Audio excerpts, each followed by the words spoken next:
Hey, welcome to the show. Welcome to the show. It's the Council on Future Conflict. My name is Scott. This is episode 561. We're talking the new multipolar world, and Brits not welcome. There's been a lot of we've covered the England a lot, and I get the feeling, guys, that that's because we're basically it's slowly, then all of a sudden, right? I get the feeling that England's in for some sort of a reckoning in the near future, and I don't know what that looks like. We were talking about that before the show. It could be a dramatic kind of high casualty event, but Joe pointed out that happens all the time. You know, you're right. It does. Well, I don't think it's just England, though. I think it's the entire United Kingdom. Fair.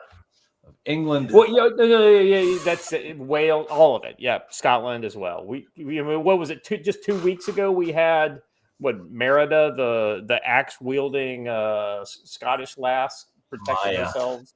I know, Maya, Queen of the Scots. Yeah. So I mean, and we continue to talk about it. And let's be Joe. I think I speak for all three of us when we say that the UK government is a shit show. And it's not one we co-sign.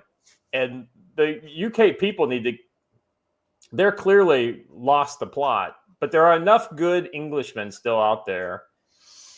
The connection to America and England, I think, is visceral. So it's kind of like if it can happen to them, it can happen to us. And I think we're seeing ourselves on that same timeline. Kind of like the way when we were looking at all the stuff in South Africa, specifically like last year and everything. So it's just anyway. We're back talking about England today. Well, we'll the get into Dearborn that Heights police patch is just an example. Perfect example. Yeah. All right, Joe, how you doing? You know what? I am well and good all at the same time.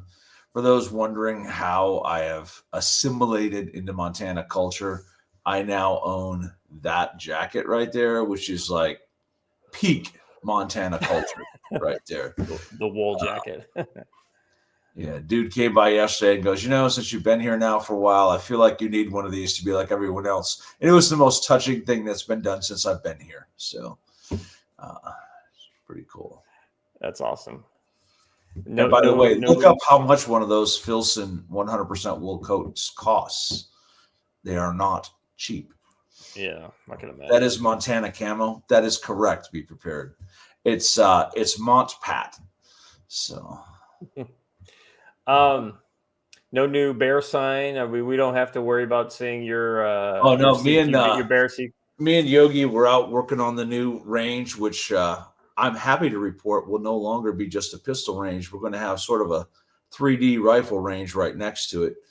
But we were out working on that and we both looked down and I'm like, huh? He goes, what? I go, look at my feet.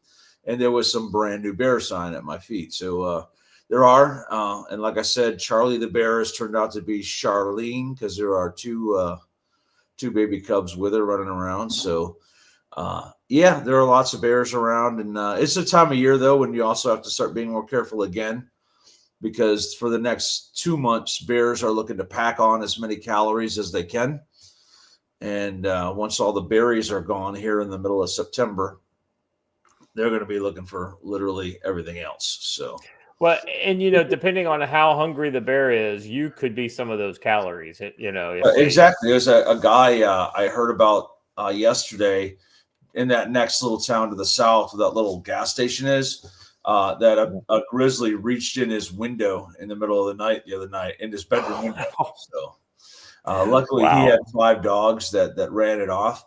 And then another neighbor, I mean, when I say neighbor, I mean 5 to 7 miles, but another neighbor just caught a pack of 5 lions in their yard overnight. So interesting. Watch, are any bears in your neck of the woods? No bears, but if I can I'm trying to pull a picture off my phone right now, and if I can get it pulled off, then everybody will get a sneak peek exclusive of what I was doing and was talking about online, which was we finally got the egg stand set up in not just a kind of fridge under a canopy in our driveway sort of affair. It's actually pretty cool now. On the bear note, while he's pulling that up, the Swan Valley here from Kalispell down to that one gas station down by Sealy Lake is the best grizzly bear habitat in the lower 48, and it shows. So you're like, great. I mean, nothing wrong with grizzly bears, but come on, man. All right, I emailed it to myself. Give me just a second; it'll come through the wires, then I can show it to everybody. But yeah, we wife and I spent a couple days, spent yesterday setting up a neat little shed that we're gonna use as our egg stand from now on. And let's see, we also have a bunch of chicks hatching out today that we pulled out from under a hen that we found out in the field, incubating a secret nest. And so we've got about 6 chicks already out this morning, and a 7th and an 8th already pipped. Yeah, things are going well. And where's that picture? Come on. Dang it. Yeah, just a second. You go ahead, Scott. I'll come back. I was just appreciating this idea that Sea Westby has here. Yeah, that's true on the bear angle. But when somebody first told me about a pack of cougars roaming through their yard, I was very excited. Then I was like, "Oh, you mean the? Oh, my bad. I thought you meant the other fork-legged kind." Come on, man. I was all about it, but until I realized what they meant. But there was another pack that's to the north. So lions, I did not realize that mountain lions ran in packs. I always thought they were sort of here we go. Solitary creature. Got it.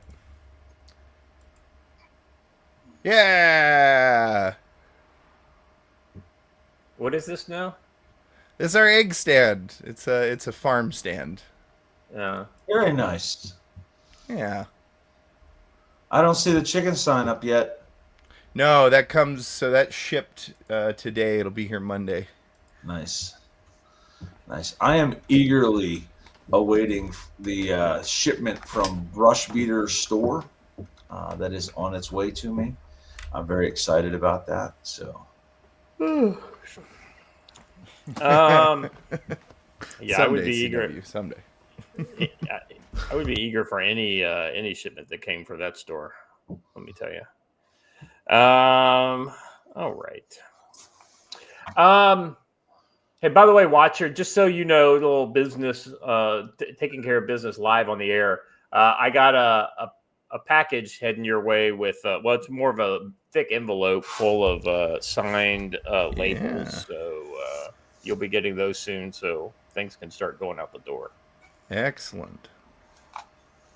All right, let's get into it, shall we, gentlemen?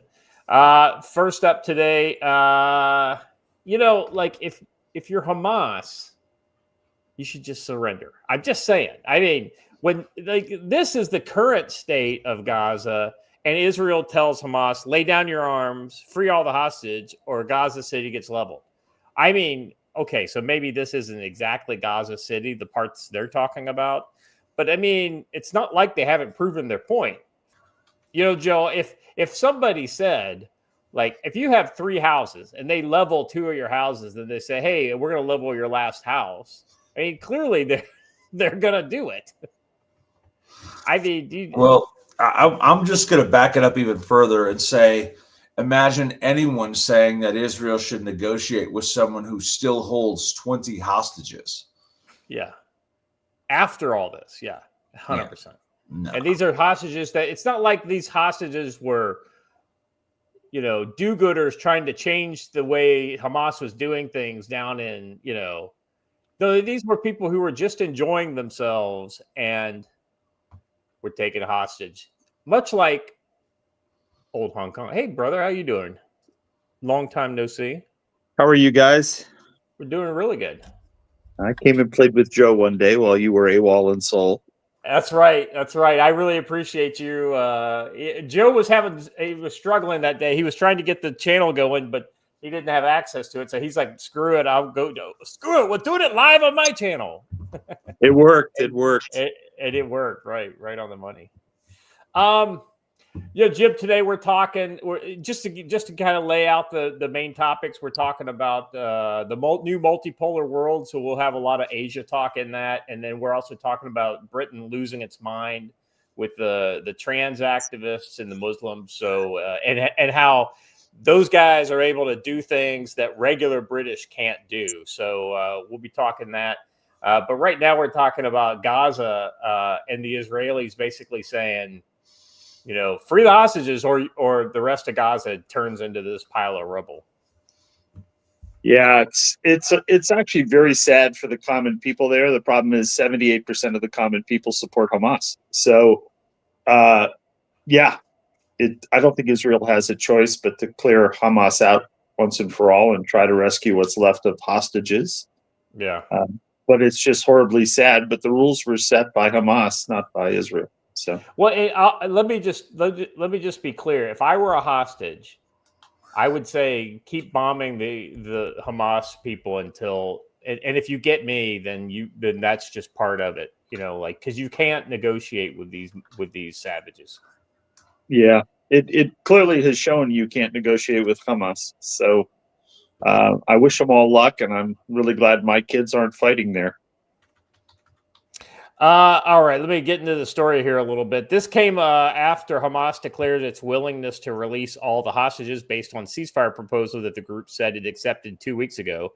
Hamas said it agreed to enter into a comprehensive deal in which the enemy prisoners held by the resistance will be freed in exchange for an agreed-upon number of Palestinian prisoners held by the occupation. However, it made demands which Israel had consistently rejected, and that all Israeli troops withdraw from the Gaza Strip. Nope, that ain't happening. Israel is going to annex Gaza. They're going to install a non-Hamas government, and they may turn it over to, say, like the Saudis or the UAE or somebody along those lines. Well, and to go further, if I may, Scott, whoever this reporter is makes it sound like this is the first time Hamas has agreed that they'll turn over all the hostages. Hamas has agreed they'll turn over all the hostages since like week 2, depending on what fucking retarded conditions they set. Conditions no one will ever agree to. Right. Yeah.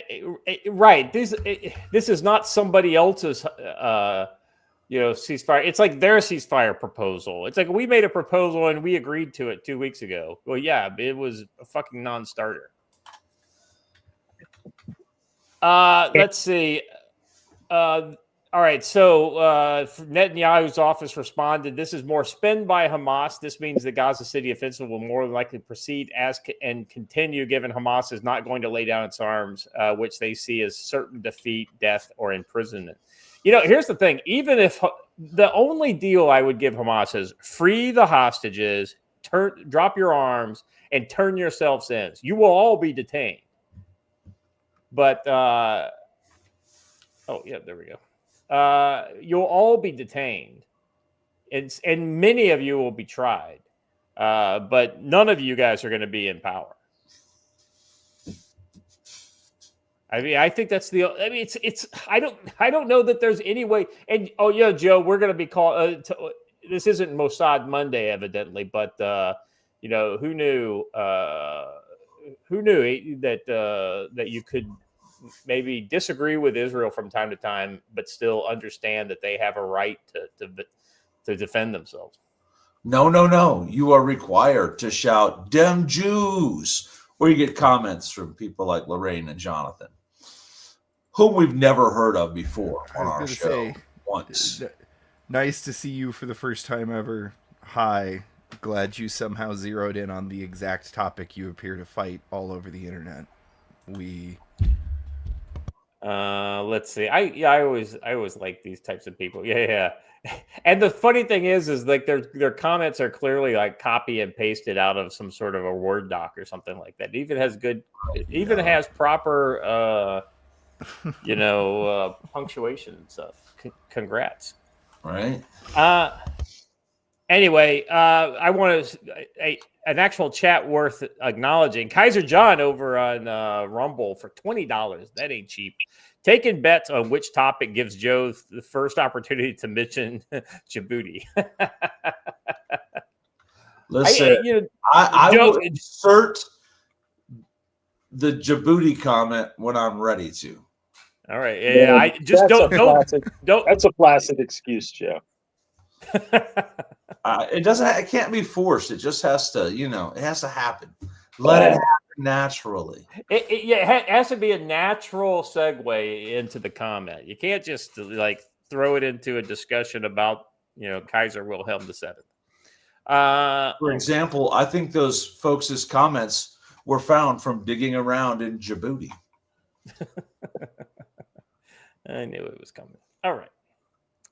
Let's see. Let me get back to let's see. Hamas further said it's written to form an independent national administration of technocrats. How could Hamas do that? There are no Hamas technocrats. There are no Palestinian technocrats to run Gaza, but Netanyahu government was quickly shot back that all hostages must be freed at once, and the group must disarm and agree that they will no longer govern. Israel has said it will not accept the Palestinian Authority governance either. This is more spin by Hamas, containing nothing new, said Netanyahu's office. This means the Gaza City offensive will more than likely continue at pace, given Hamas is not going to lay down its arms. Let's see. Netanyahu called for the establishment of an alternative civilian administration that does not indoctrinate for terror, does not dispatch terror, and does not threaten Israel. Currently, Israel's military says it controls about 40% of Gaza City. It's been declared a combat zone with civilians ordered out, particularly areas designated highly dangerous red zones. Here's the deal.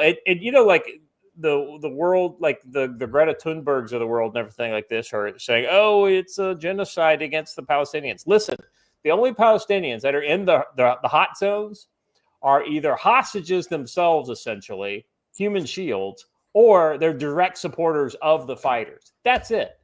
There's nobody who's just kind of hanging out because, well, this is my old house, so I'm just going to hang out here. Lost Core 23 for $10 over on Rumble says, good in CFC. I'm going to be further late with y'all. Also got depressed looking at USA jobs. Lots of room for feds to reshuffle without GTFOing. Yeah. I think you're going to see the new jobs thing is coming down the pipe. It's going to be like highly merit-based and yada, yada, yada. So I don't know what that means. But hopefully it's a good thing for the federal government. All right, gentlemen. I mean, what are your thoughts on this whole mess in Gaza? I think that it's a mess, but when you force two peoples who hate each other to live close to each other, that's just kind of how it works, right? Yeah. It's an intractable problem. And what you have is a situation by which the Arab world will not embrace Palestine in any other sense than as kind of a foil against Israel. Yeah. And they're unwilling to accept the Palestinian people as equals. So the Palestinian people have become this toy that gets pushed around. And every time Egypt or Jordan or Lebanon has welcomed Palestinians into their borders, it leads to revolt, revolution, violence, terrorism. And so nobody's going to touch them. They're radioactive. And it's sad for the people, but it's understandable from the countries and it's understandable from Israel. Israel can't allow it to continue. What happened in October was heinous tribal warfare. And there were acts committed that shouldn't be committed anywhere on the planet. And yet you had a little bit of Pol Pot pop his head up in the Hamas people. And it was even worse than that. It wasn't just killing people. It was torturing people, raping people. It was the worst of the worst. So that can't be unseen and unlearned, I think. So Israel will redo Gaza, and that's going to be the hard part. Is they're going to have to take it down to the bare bones. The water table's gone. Everything is dead in Gaza now, and they're going to have to start fresh and rejuvenate the place if they want to use it. It's going to be hard, and it shouldn't support the population load it has. It can't. So. And have you seen the latest controversy that is absolutely getting buried by any kind of mainstream coverage? Is that the use of children in the tunnel system by Hamas, because they are small, nimble, and dexterous. It's the same reason the children were used in mining operations essentially up until the 20th century. And so now that's happening in Hamas. Hamas is exploiting children for that manner. And well, guess what? They're dying by the bucketfuls, and nobody seems to care. Yeah, they've always exploited the children, though. They send the children out in front of the armed forces. They send children out with grenades. They send children out to bait troops in. You know, the whole concept of rock throwing that went on in the Middle East for years and years and years is just a prelude to an ambush strategy. So, children have been a tool of Hamas. They were a tool of Islamic Jihad. They were a tool of ISIS. That's what they're used for. Yeah. You know, I just went and actually read those negative posts, you know, to the first negative post, blokes down at the pub to discuss the demise of the USA. I tell you what, stick around and we'll be discussing the demise of blokes in the pub, in our second segment today, because it ain't pretty for you guys. It is not pretty. I don't know. He sounds like he's probably part of the people class. in the UK haven't always talked about the demise of the USA. Yeah, true. Going on 250 years now. See how that works out for you. All right. Let's move on to our next topic here. Joe, you were the one that brought this to my attention. This has the potential to kind of essentially set a bulwark up to the east of Venezuela, in the form of somebody that, let me be honest, I probably don't agree with him much at all, but he definitely is no fan of Venezuela, and he's definitely interested in maximizing the success of Guyana going forward. So this will be very interesting. Especially since he's wearing white liberal woman glasses. Yeah, right. But Irfan Ali has re-won. He's been reelected in Guyana. Yeah. The Venezuelans were hoping for a different outcome. That's why they fired on the election people on Sunday in an attempt to influence the election. It was sort of one of those shots across the bow, as that's exactly what it was shots across the bow. It was kind of a warning that if the vote continues the way it was going, things could get worse in Guyana. And Irfan Ali is probably the worst possible outcome for Maduro. So we shall see. It was probably the last chance to avert conflict in the region was for anyone other than Ali to win this. But there he is. And a lot of you might be looking at this picture and saying, but wait, that guy's Indian. Yes, he is, as are almost all of the people in both Guyana and Suriname next to it. So, so it's an interesting neck of the woods, and let me be honest, these guys are the least Bolivarian patriots that you're going to find in the entire, you know. I hate how. Never mind. I'm not even going to sully the name of Rhodesia by comparing him to. But the point is that he is very much in direct opposition to everything that Venezuela stands for, and some of that is racially and religiously based. Let's just say that. All right. So Ali won 8 of 12 districts. Basically, he got 242,000 votes in the poll. The second place party got 109 votes. So that's a considerable lead, basically 2-1. That was a new a new political party called We Invest in Nationhood. That's an interesting. It's called. That is a very silly name for a political party. Well, it's almost as bad as People's Progressive Party. So I mean, Well, in Korea we have the People's Power Party. So at least he's honest about what he is and who he is. We Invest in Nationhood. I guarantee you, their theme song is "All I Do Is Win" by DJ Khaled. So.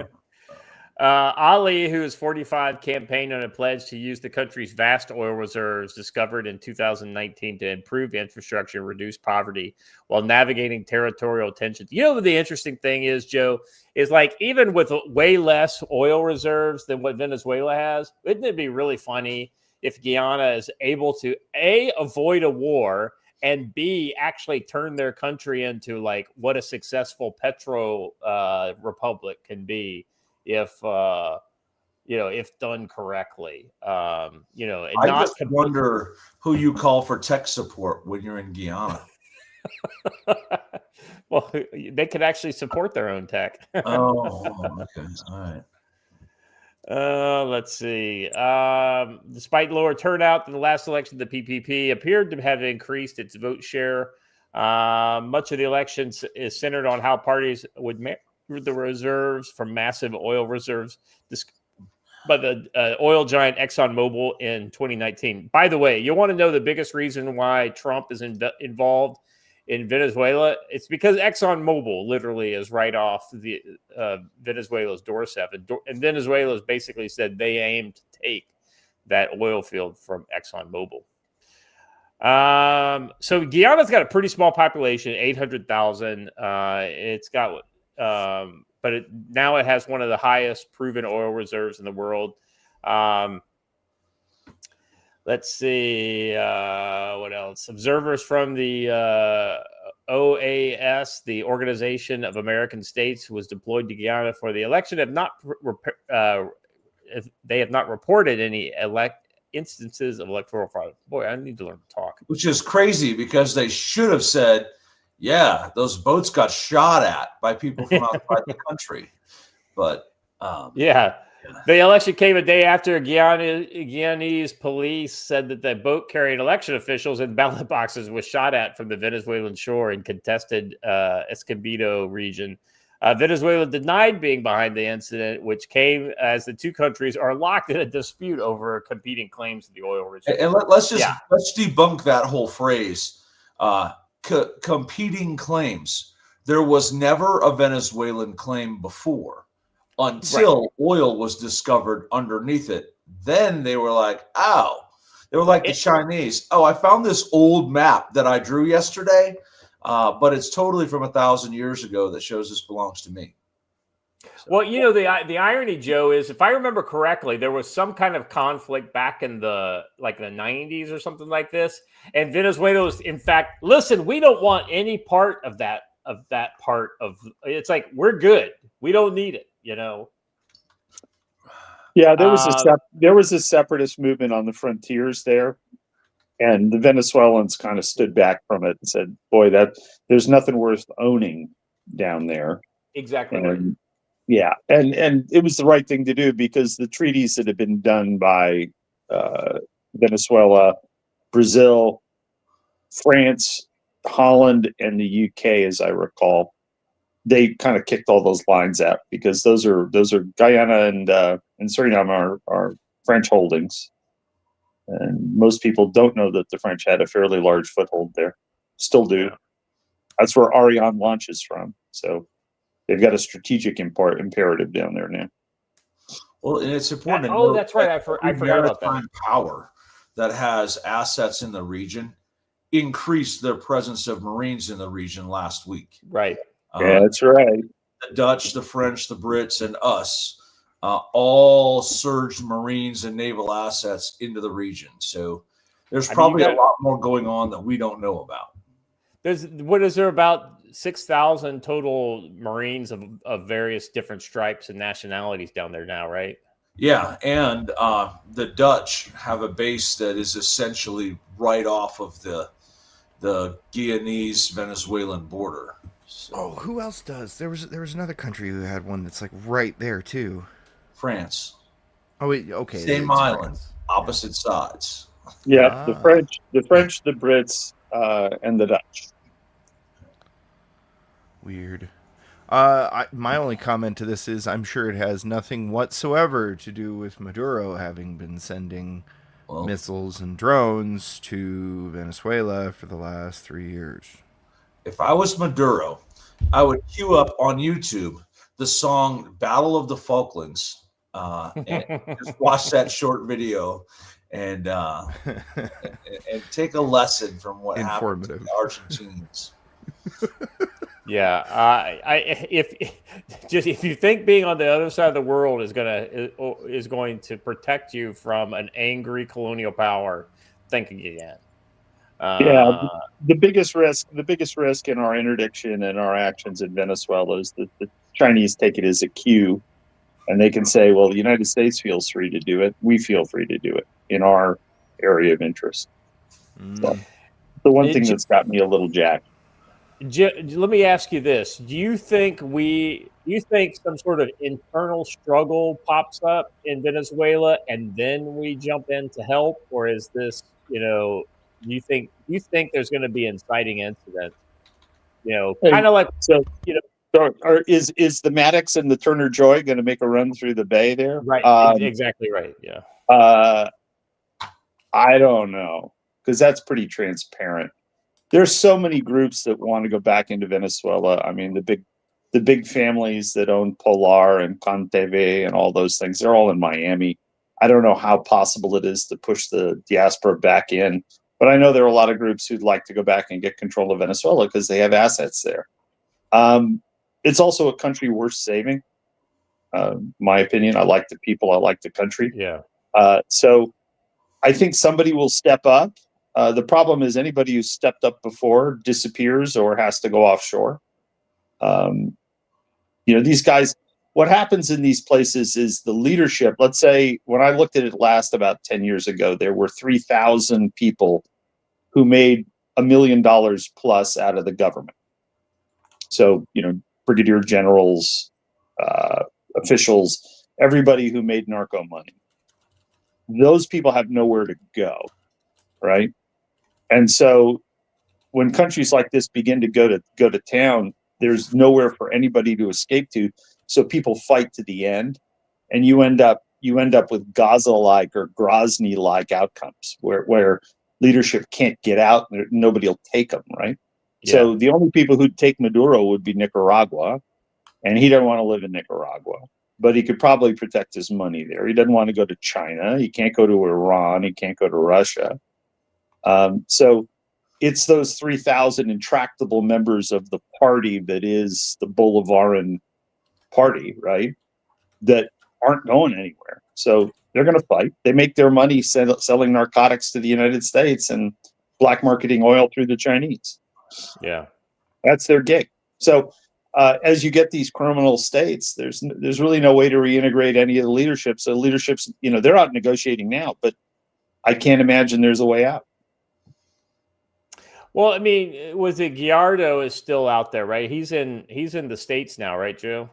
Yeah, Guaido. Yeah, he's in the States. And there's a female as well who's pretty put together, but I think she was imprisoned, if I'm not mistaken. I think she's actually still in Venezuela, right? Yeah, I think so. Yeah, but I mean, it goes real south real quick. And the U.S. government under Trump 1 kind of toyed with fixing it, but nobody had the capability to do what's going on now. Trump now knows that he's got a limited amount of time. He's just gonna take action. So you listen to Secretary Rubio, you listen to Pete Hegseth. They're very direct about this, which is it. We've been at war. That's what everybody called it for years. Let's go finish it. Yeah, despite some legal problems, if we had a good enough reason to kick in anybody's door in the world, this would be it, I think. No, this I tell you what, this blood feud goes back to Kiki Camarena in Mexico and all the other people we've lost on the border. This is unacceptable. It is an untenable situation for a civilized nation to deal with. And when I say civilized nation, I include Mexico. I include Colombia. I include Panama. And they've been dealing with this and accepting of it as this kind of sidecar on society. We're saying, okay, we've had enough.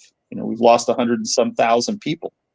And I can't imagine how many people are dying in Mexico and Central and Latin America in the narco trade. It's got to be immense.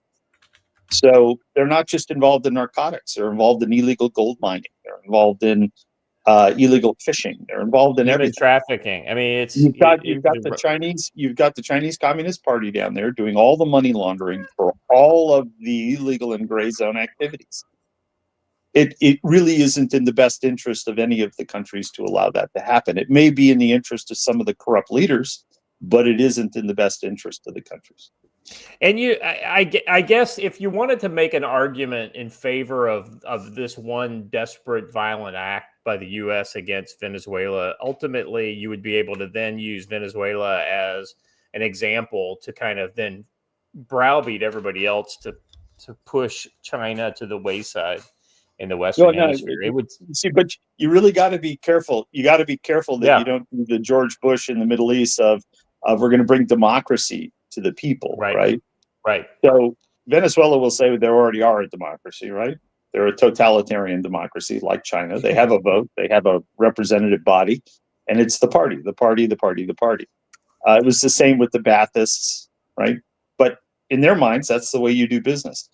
It's really hard to go into a country and turn them into a American-style Jeffersonian democracy. The legal systems aren't right, blah, blah, blah. Venezuelans used to do a fairly good job. And what needs to happen is the leaders and the young leaders, so the 40-somethings and 50-somethings who have money and live in places like Miami and Spain and Panama, need to be empowered to go back and rebuild their country. And if the United States can do one thing, it's that, incent people to go back. But they have to find somebody who is a Venezuelan, who isn't seen as a rich guy who's been gone for 25 years, living in a palatial mansion somewhere, showing up and going, I stand with the people, right? All the people who stand with him are in Miami or Spain. They're not in Venezuela. And this is the same intractable problem we see with the Iranian diaspora, the Armenian diaspora, the Persian diaspora. Nobody wants the outsiders to come back in and take over. It's almost like the only way you could do it is just to break the current regime just enough to allow the locals to then reestablish themselves and then figure out their own mess. And like we wouldn't be able to fix it for them. No, I don't think you can fix it for them anymore because given how the world is so segmented between West control and a small group of countries that still have the concept of individual liberty in hand. I mean, there are very few of us left out there that speak of individual liberty, right? Everybody's speaking about this centralization of good and having strong governments that dictate policy and control behavior. We're seeing that roll out across the planet. South America, much of it has a history of getting it right somewhat. Chile's done a good job. Milei in Argentina's done a good job. Bukele's done a good job. But you got to find the right person. And that's the hard part because it's dangerous. It's dangerous. If you get it wrong, you're done and your family's done. The other thing that we've forgotten how to do, we've over liberalized, our foreign policy to the point where like we can't accept strong men kind of basically taking charge of their country anymore. And sometimes it's exactly what you need, right? That's the Lee Kuan Yew argument, right? People used to say Singapore, Lee Kuan Yew, strong man. Yeah, but maybe he was the right strong man for Singapore at the time, and he turned it into quite a successful little place that has a hell of a lot of vulnerabilities, right? But he was a totalitarian. They ran that place very tightly, and they still do. But people do have individual liberties within certain boundaries, right? If you break the law, they'll come down on you pretty hard. Now, it's softened in the last 30 years, but they have national service. They have all those things that maintain social cohesion. And so I like the concept of a strongman in a place where you're running something that's never been done before. I mean, Singapore is a Chinese society with a few Malays and a few Tamils and Indians, and it works. Not an easy equation, but it works. Well, and, you know, the other piece, like the other country I think of all the time when it comes to this is South Korea, right? President Park absolutely reset South Korea, and if you want to know who made South Korea today, it's President Park, and a lot of people see his name as a dirty word, but you know that, and he was literally a product of the Cold War. That it's something that, you know, modern American liberals would never, and I don't mean liberals like big L liberal, I mean little L kind of Democrat, you know, kind of loving liberals. They can't abide by that type of thing anymore. So I think, yeah. Anyway, well, no, you're hitting on a really interesting point, which is when you have somebody like that who is ascendant, you will have monies from places like China and alternatives funded to tear them down. So the socialist movement based out of the cities. So you say Busan and Seoul and Busan and a few of the other major industrial cities. The socialist movement is being financed for the purpose of limiting the effectiveness of the conservative mercantile Korean play. Yeah. And there's a desire to push the whole place back towards China. And it's very clear. This happened in Japan after the war. The Russians financed it. In this case, I'm going to guess much of the finance comes from overeducated folks who were sent overseas and the PRC, right? And it isn't good for stability. Let's put it that way. I'd like to point out that Stephen Jones is clearly not actually listening to the show because we haven't even gotten to the part about Britain yet. Throw your fake comments in later when we actually get to that part. But anyway, to Jim's point, you can't go to places that have been run by strongmen forever and suddenly force upon them Western-style democracy. Right. It's far better to put in a strongman, but he's our strongman, Nayib Bukele, for example, right?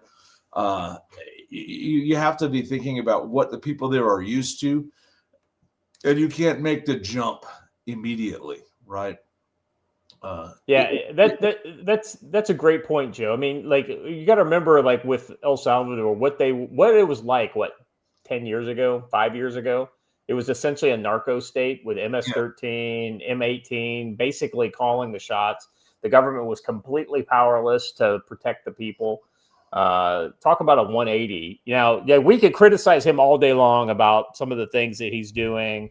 But ultimately, I think that's exactly what that country needs. And let's be honest, it takes 20 years of that kind of peace and quiet in order to get people into a position to where they can say, well, we don't really like the strongman stuff anymore. Maybe we could get something a little like less intense, right? And then, okay, that's their own process, though. That's not us foisting our system on them, which is that was the whole fucking problem with the neocons, right?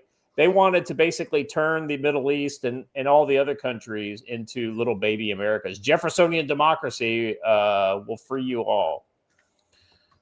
Yes. Yeah. Just give us a color revolution and we'll fix it for you. A good example is a friend of mine is a Salvadoran. His family has been in El Salvador for a long time. And his mother-in-law was kidnapped. And this is probably 8 years ago, maybe 10 years ago now. Mother-in-law was kidnapped. They shot the driver, So in a place like El Salvador, you're a wealthy family. The driver was probably, been there for 30 years, right? Did everything for the grandmother. It was like the major domo, right? So he got shot. She got kidnapped. And it was this, we want $10 million. Well, we don't have $10 million. Well, we want $5 million. Well, we don't have $5 million. And they ended up, getting her for $100K. But grandma had been, taken and imprisoned, right? And I think probably the criminals who took her were really glad to get rid of her because she would probably wake up every morning and school them on the fact that it was a very un-Catholic thing they'd done to her and blah, blah, blah, blah, blah. But long story short is a society like that can't operate. And that's where El Salvador was. Yeah. And so they needed somebody like Bukele who would come in and say, we're not going to coexist with Matre Salvatrucha. We're not going to, it won't happen. We've got to sweep them up and stop it. You've got to stop the bleeding. Yeah. And you've got to stop it permanently. You can't stop it temporarily. And so this is not unlike what I see in Chicago, right? In Chicago, you have gangs that have been intertwined with machine politics for decades and decades and decades.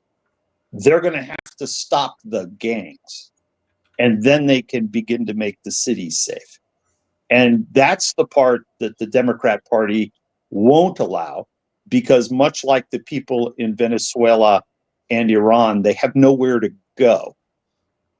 So the party leaders in Chicago have the machine of Chicago politics wired with the disciples and the various black gangs and the Hispanic gangs, and they can't extract themselves because they're in a symbiotic structure. Everybody makes money, everybody's pretty good, and the only people gunning people down are the kids, right? But it's 80% young African American kids who get gunned down every weekend. And for them, that's a reasonable exchange to maintain order. And we'll get back to the concept of maintaining order when we talk about England, right? But it becomes the kind of preeminent excuse. So we got to maintain order. I can't let you mention. Go ahead, Joe. I'll let you. I was going to say that the fine documentary "Man on Fire" illustrates. Love that show that Jim just illustrated. Hey, Man on Fire is the best movie ever created. But it does raise the actual point that that's how things operate. And that kidnapping you mentioned is why I tell everyone south of the U.S. border, local drivers are fine, but you need an expat as an actual body person. So. Yeah, I can't let you bring up the whole Chicago example without just. This is my exit question for this topic, right? And then we'll move on to our final odds and ends. What do you guys think? They've announced that they're going to roll out the military support to law enforcement in those areas, specifically for the ICE raids and whatnot. What's your take on that, guys? I think it has to happen. It's the only way the local cops can get ahead of the political resistance to cleaning up Chicago. And much like DC, once you hit the streets and begin to work it, it begins to happen. The problem in Chicago is that the gangs are big boy gangs, and they are very closely entwined with the machines that run Illinois and run Chicago. And if you think back to Tammany Hall, imagine the modern rendition of Tammany Hall and the gangs in New York all in one big wrap-up, right? You've got Hispanic gangs, African American gangs, foreign African gangs, and some of them go back 100 years. And it is a fiefdom. It is a fiefdom of the Chicago School of the Democrat Party, and it is a key linchpin in their national strategy. So they're not going to go peacefully. Let's put it that way. My comment, I'm going to defer to Matt, NC Scout, on this one. Everyone keeps calling it Chirac. He actually nailed it in our group chat this morning when he called it Chi-Congo. Yeah. And boy, warring tribes fighting and killing each other, that makes a lot more sense.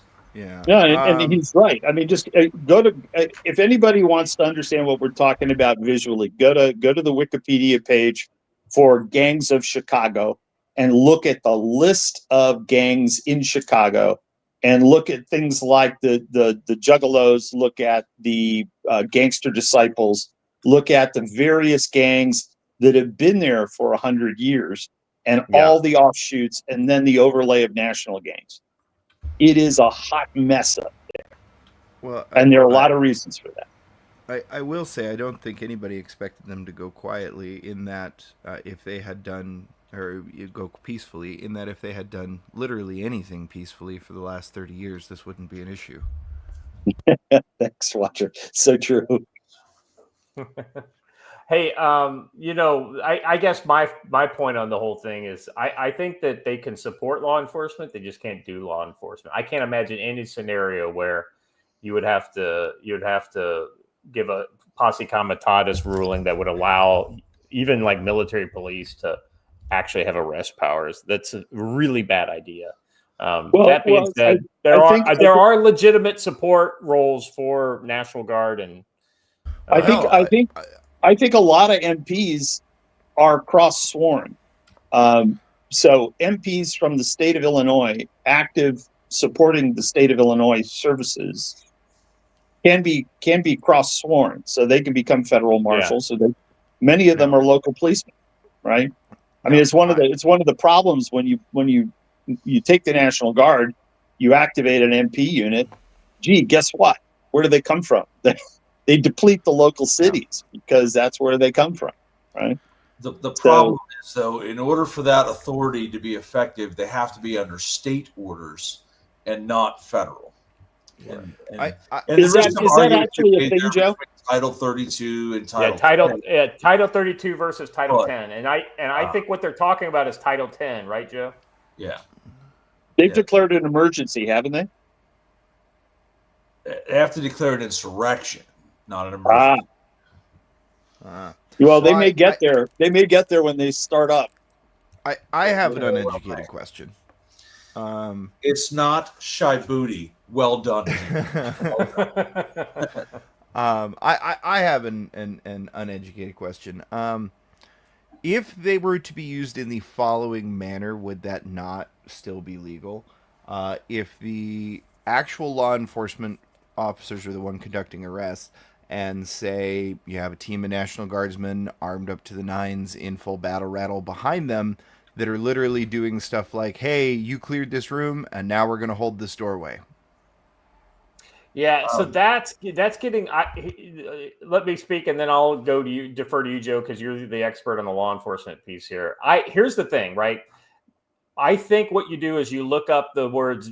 DSCA is defense support to civilian activities. That is a Title 10 all day long. Federal forces can do this type of thing, and I think that is the kind of area where they need to stay in. This is everything from administrative to logistic to even physical presence. But the closer you get to actual arrests and things like that, that's where you start blurring the lines. And and I'm sure that this is a blurry scenario, but that's kind of why I asked it. I know that what they're going to be doing is administrative stuff and motor pool and all that kind of stuff.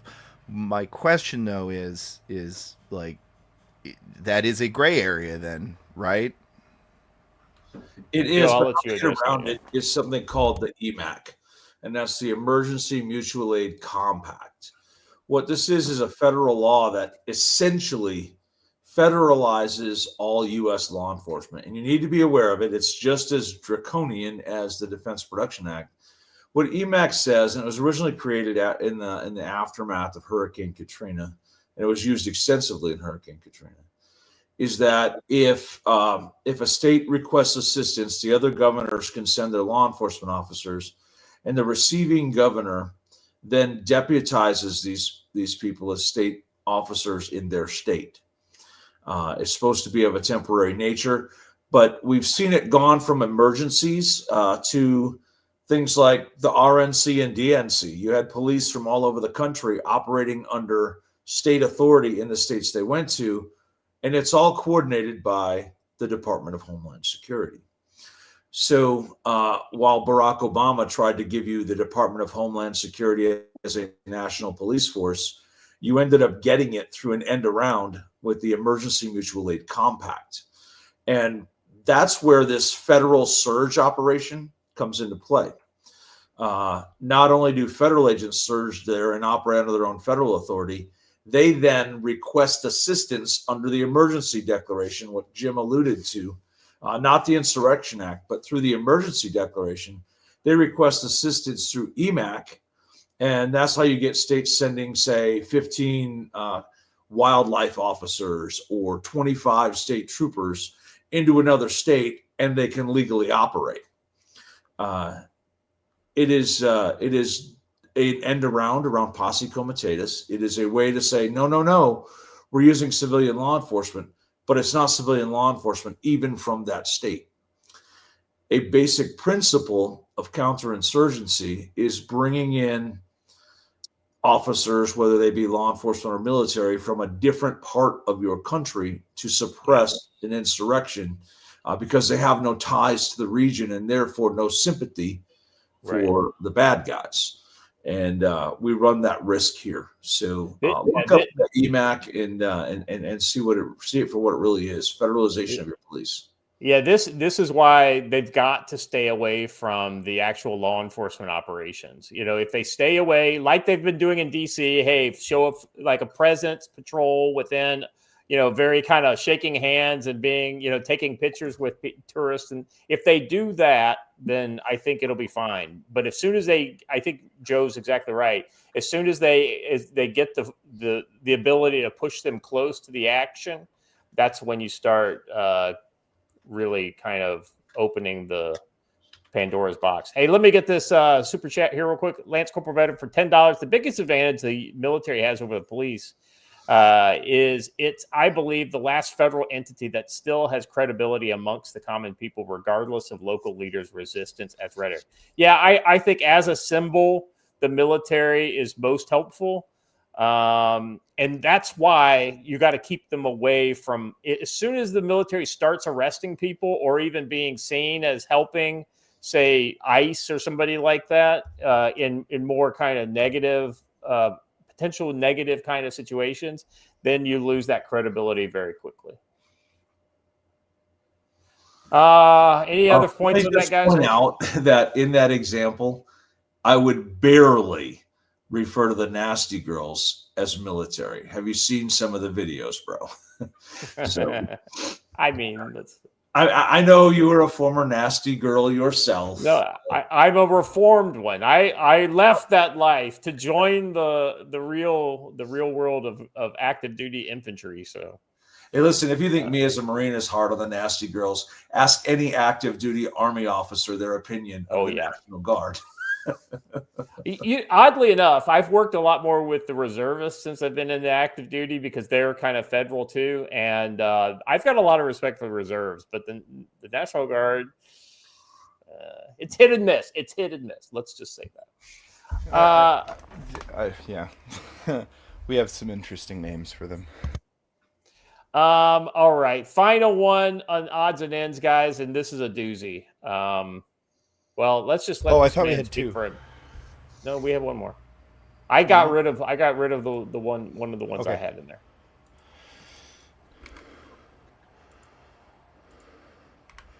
There we go. Let's just let this man speak for himself. This is a police chief in Canada calling on residents to comply with criminal. One small correction. Alleged man.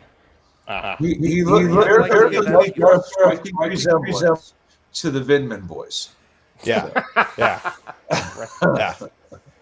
Find yourself the victim of a home invasion, we are urging citizens not to take matters into their own hands. While we don't want homeowners to feel powerless, we urge you to call 911 and do everything you can to keep yourself and loved ones safe until police arrive and be the best witness possible. This could mean locking yourself in a room away from the perpetrators, hiding, fleeing the home, but don't engage unless absolutely necessary. But as it stands, we know the best defense for most people is to comply, as you've just heard, a number of safety recommendations.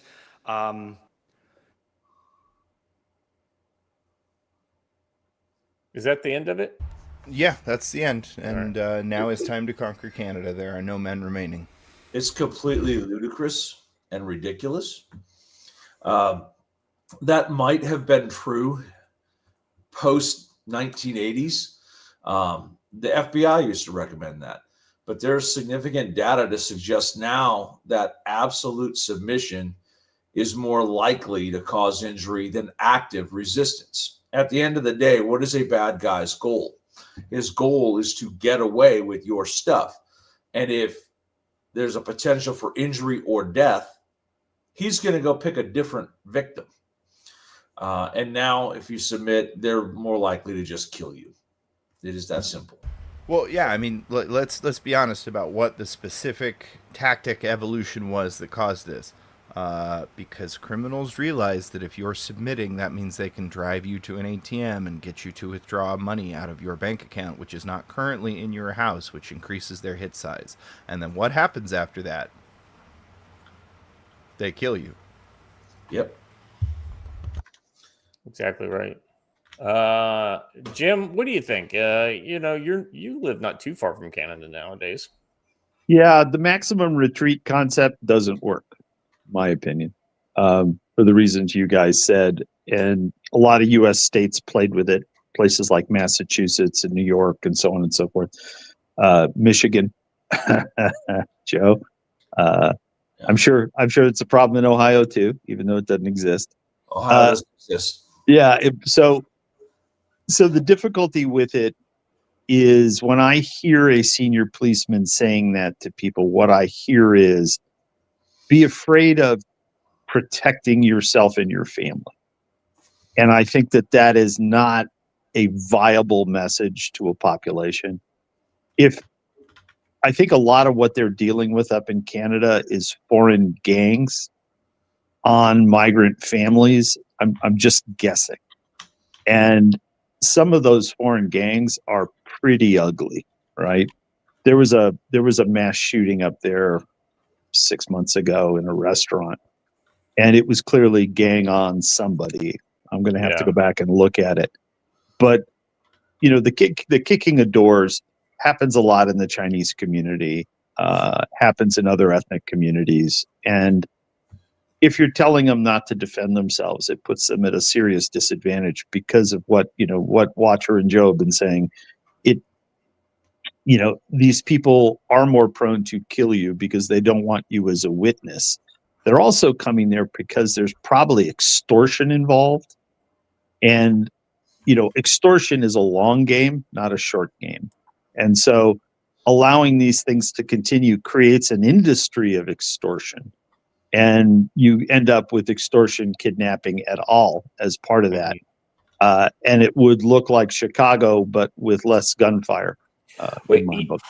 Jim, as somebody who's got a lot of experience outside of the continental United States, you see both like acquiescence to minor crime and a lack of killing because of the culture and the environment, right? Like, if somebody wants a bribe, give them a bribe, right? Like, which is kind of the opposite of what we're talking about here. But in America, you have a pretty strident kind of like, you have two types of people that come into your house with a gun: people who've killed people and people who are probably going to kill people. And if they've already killed people, they're going to maximize what they can get, and then they're going to put two in your head and then leave. Because if they leave no witnesses, then that's the best possible scenario for them going forward. Lance Corporal Veterans got it right here for $2. Dead bodies don't fight back, so always fight back. Yeah, so Cooper said it best. If the criminal is to be made to fear, it is only the victim who can do that, right? Well, there's a case going on somewhere where three teenagers armed were kicking in somebody's door, and he shot and killed all three of them. Yeah. His mistake was he pursued them across his front lawn and shot them. Pursuit is a totally different exercise. I understand people in the heat of the moment might do that. I would not. I mean, I was joking with Joe the other day while we were shooting. I was like, the gun comes out, I'm moving away from the target, because the last thing in the world you really want to do is engage the target, because that creates a hell of a lot of paperwork and a mess. But if it comes at you, then fine. There's a place for aggression, but it's not everywhere.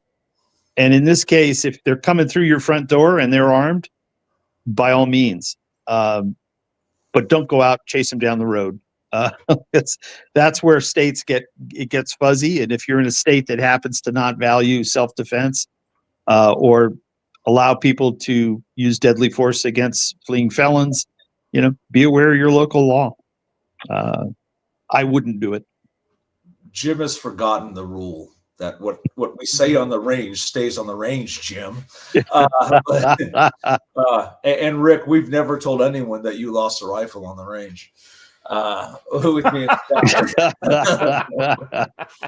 the best moment on that was like, Rick's like, yeah, I can't find my rifle. I'm like, hey man, what brand is it? And Rick's like, why? I'm like, because if it's a good brand, I'm not going to tell you that it's right here on my feet. It's a good time, Rick. A good time. Anyway. Yeah, interesting stuff. Michigan has changed from the duty to retreat to the enhanced castle doctrine that says you are your castle and you may defend yourself no matter where you are, as long as you have a legal right to be there and you are not the aggressor. So you need to really understand that and understand where you are. And man, duty to retreat has gotten more people killed than anything else. Terrible. It is a terrible consequence. So. Yeah, this is just bad all around. The country that said they could take America in a war is telling people to run if an armed man comes into their home. Both can't be true. Both cannot be true. Yeah, we have a unique right here in the United States that most countries don't share, and it is that right of self-defense. It's that right of preservation of your castle. It's the right of firearm ownership. By the way, the case you just mentioned, Jim, I wanted to bring that up. The guy who chased the three men who were breaking into his car and shot them. He worded that wrong. If you understand your state's citizens arrest laws, if you word it right, not I chased them because they broke into my car, I chased them because I was attempting to effect the citizen's arrest, your rights are entirely different than they are when you're defending your home. So I recommend folks read up on those, not because I want you to go out and play cop, because I want you to be able to articulate your position better to the police in a defensive shooting. If you want more details, go to my Combatives Weekend class. We were talking about it. Durna for $10 over in Rumble says, criminals are the terror arm of the state. Whether it was Chinese emperors or Saddam, tyrants celebrate by pardoning all the criminals. Why? Because frightened people are tractable to oppression. I agree to an extent. And it actually began with Stalin, I think. But there's two sides to that coin. Criminals also become resistance movements. So. Yeah. All right, gentlemen. That's the end of the odds and ends today. Joe, you want to talk a little bit about tactical-wisdom.com? Yes, but first I want to talk about CWSB's comment in YouTube. You don't need a lawyer if there's no body. And listen, in Montana, if you leave the body in your front yard overnight, the bears and lions take care of it for you. Anyway, or so I've heard. Hey, listen, I wrote a new article out there last night, and as Gene Rogers already pointed out in the chat, I put a trigger warning right at the very beginning for sad hams, and saying if you're a sad ham, you probably should not read this article. But I talk about why you need to understand digital radio and how to use it. You don't need to know all the ins and outs of how digital radio works to make use of it. So I mentioned some very specific uses for preparedness. The ability to send text messages 4 times as far as you can send voice messages is a big plus. And famously, during our RTO class this year, we got a voice digital message from the camp here all the way up to Shield Arms, which is 28 miles away, using digital. So there's a lot of uses there. So check that out. I also have the training calendar up there. This weekend we're doing a Baofeng basics class where folks can learn how to use these fancy radios. We'll teach you how to shut off the angry Chinese lady and how to use it to stay in touch with your friends and neighbors. It's actually something that's very important here because as Jim knows and I know, there are vast stretches of this state that you cannot talk on a cell phone on, but you can talk on the radio, and it helps. for Mrs. Tactical Wisdom driving home every day. The last 15 miles, she can only get me by radio. So, of course, she has a radio. But we have that class. We also have Getting Home class on Saturday. It's a one-day class where we teach you to build and use your get-home bag and make a plan for that. After that, we have both Fieldcraft and community security apps here in Montana. But October gets a little bit light. We have, I want to announce a veterans event October 3rd through the 5th, that first weekend in October. If you are a veteran in Montana, join us in Libby or Idaho or even Washington State. Join us in Libby, Montana for our annual stand down. You can come in, show some sort of veterans ID. We'll hook you up with the VA or a bunch of other service organizations, private ones. I know a lot of guys are reluctant to go to the VA. That's okay. We'll have about 25 to 30 service providers there, helping you with everything from medical needs to healthcare plans and all that kind of stuff. We're going to feed you lunch, and you will get the opportunity to go through our gear line where we will be handing out all kinds of gear. And I know our friend Reverend Hazmat's going to be joining me at that as a volunteer. And it's an absolutely fantastic event. So that will be the first weekend in October. The second weekend in October, I will be down in North Carolina at Mountain Readiness. Come there and join me, Matt, Angry American, T from Mountain Readiness, and a ton of other people. And apparently an awful lot of folks from the chat will all be there. So we will have a bonfire to be reckoned with. We'll drink one of these Devil's Brigade signed whiskey bottles. And then from there, I'm going to be doing Fieldcraft in North Carolina, followed immediately by the Scout and Recce course. So we have a lot of things going on. It's going to be a good time. And CLM, I've talked a lot about the pros and cons of Starlink. It's how we stay in touch here. But I'll write an article on that later in the week. Great idea. Yeah, I'm so jealous. I was supposed to be there, but now I will not be there. But it's all for the good, I hope. I hope.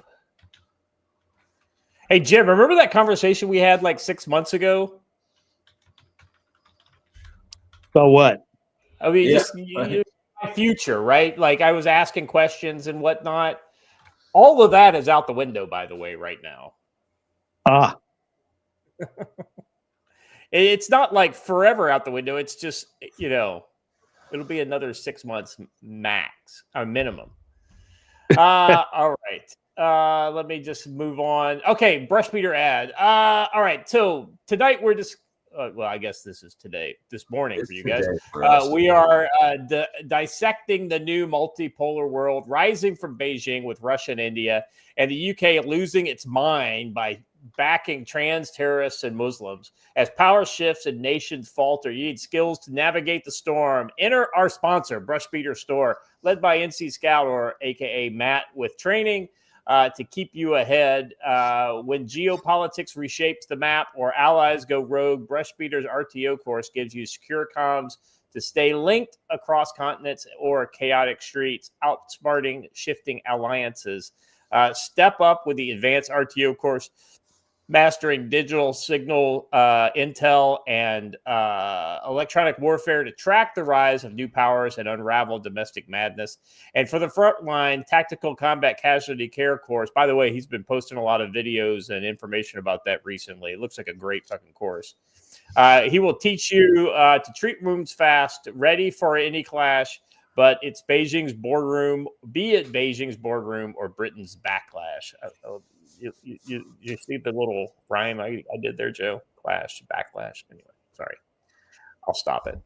Gear up at Brush Beater's Yanceyville, North Carolina training hub, or check out brushbeater.store/collection/training.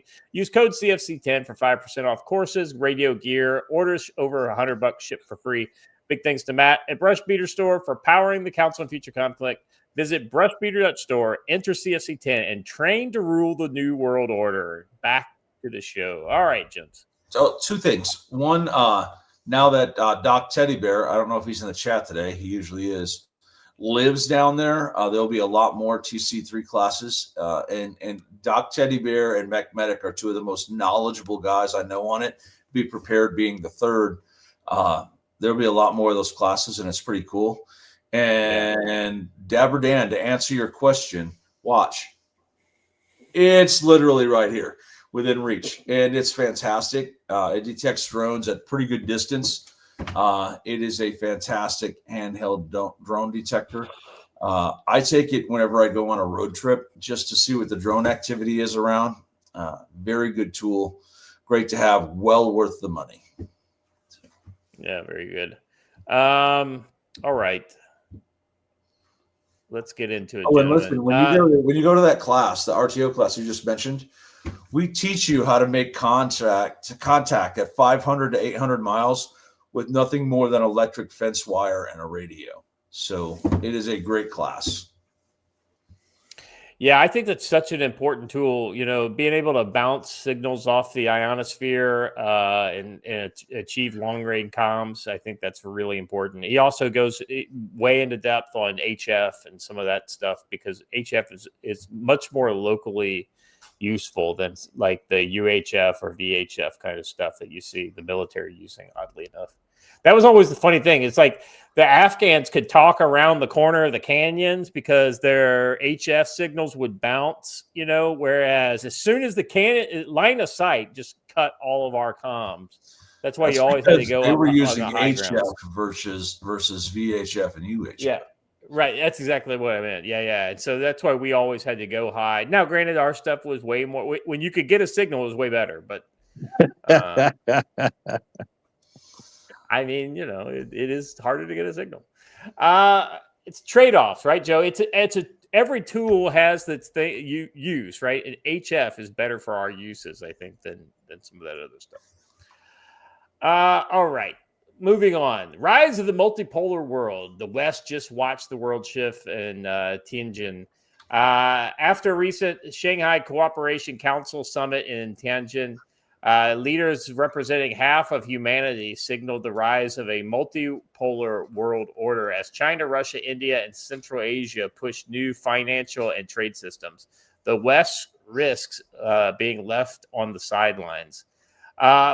When the leaders of China, Russia, India, and several Central Asian states gathered in China last week for the SCO summit, collectiveness, the countries representing at the table accounted for more than half of humanity, command immense natural resources, and increasingly drive a large share of global GDP.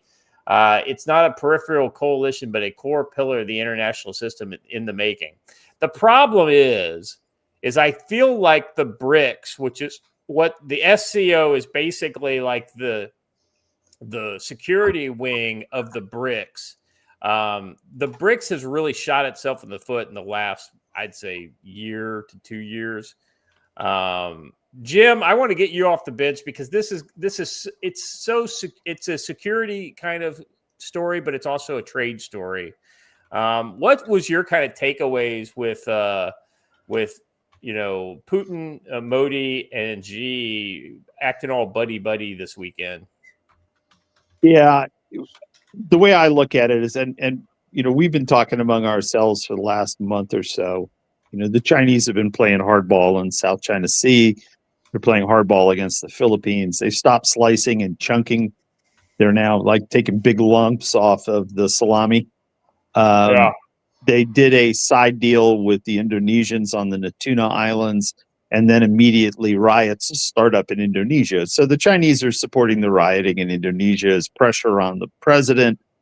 They did a deal with Malaysia. So what you're seeing is a Chinese attempt to restart what was a failed SCO kind of BRICS play. And they will get a lot of support from people like India and the other people who are seeking non-aligned status. I was surprised to see 2 Australian foreign ministers wandering around Beijing during this as invitees. You got to be really careful with the Chinese because they're effective at this kind of stuff. But I don't think this is going to go anywhere long term. I think it's going to flounder because the Indians won't work well with the Chinese, much like they're really not working well with us, right?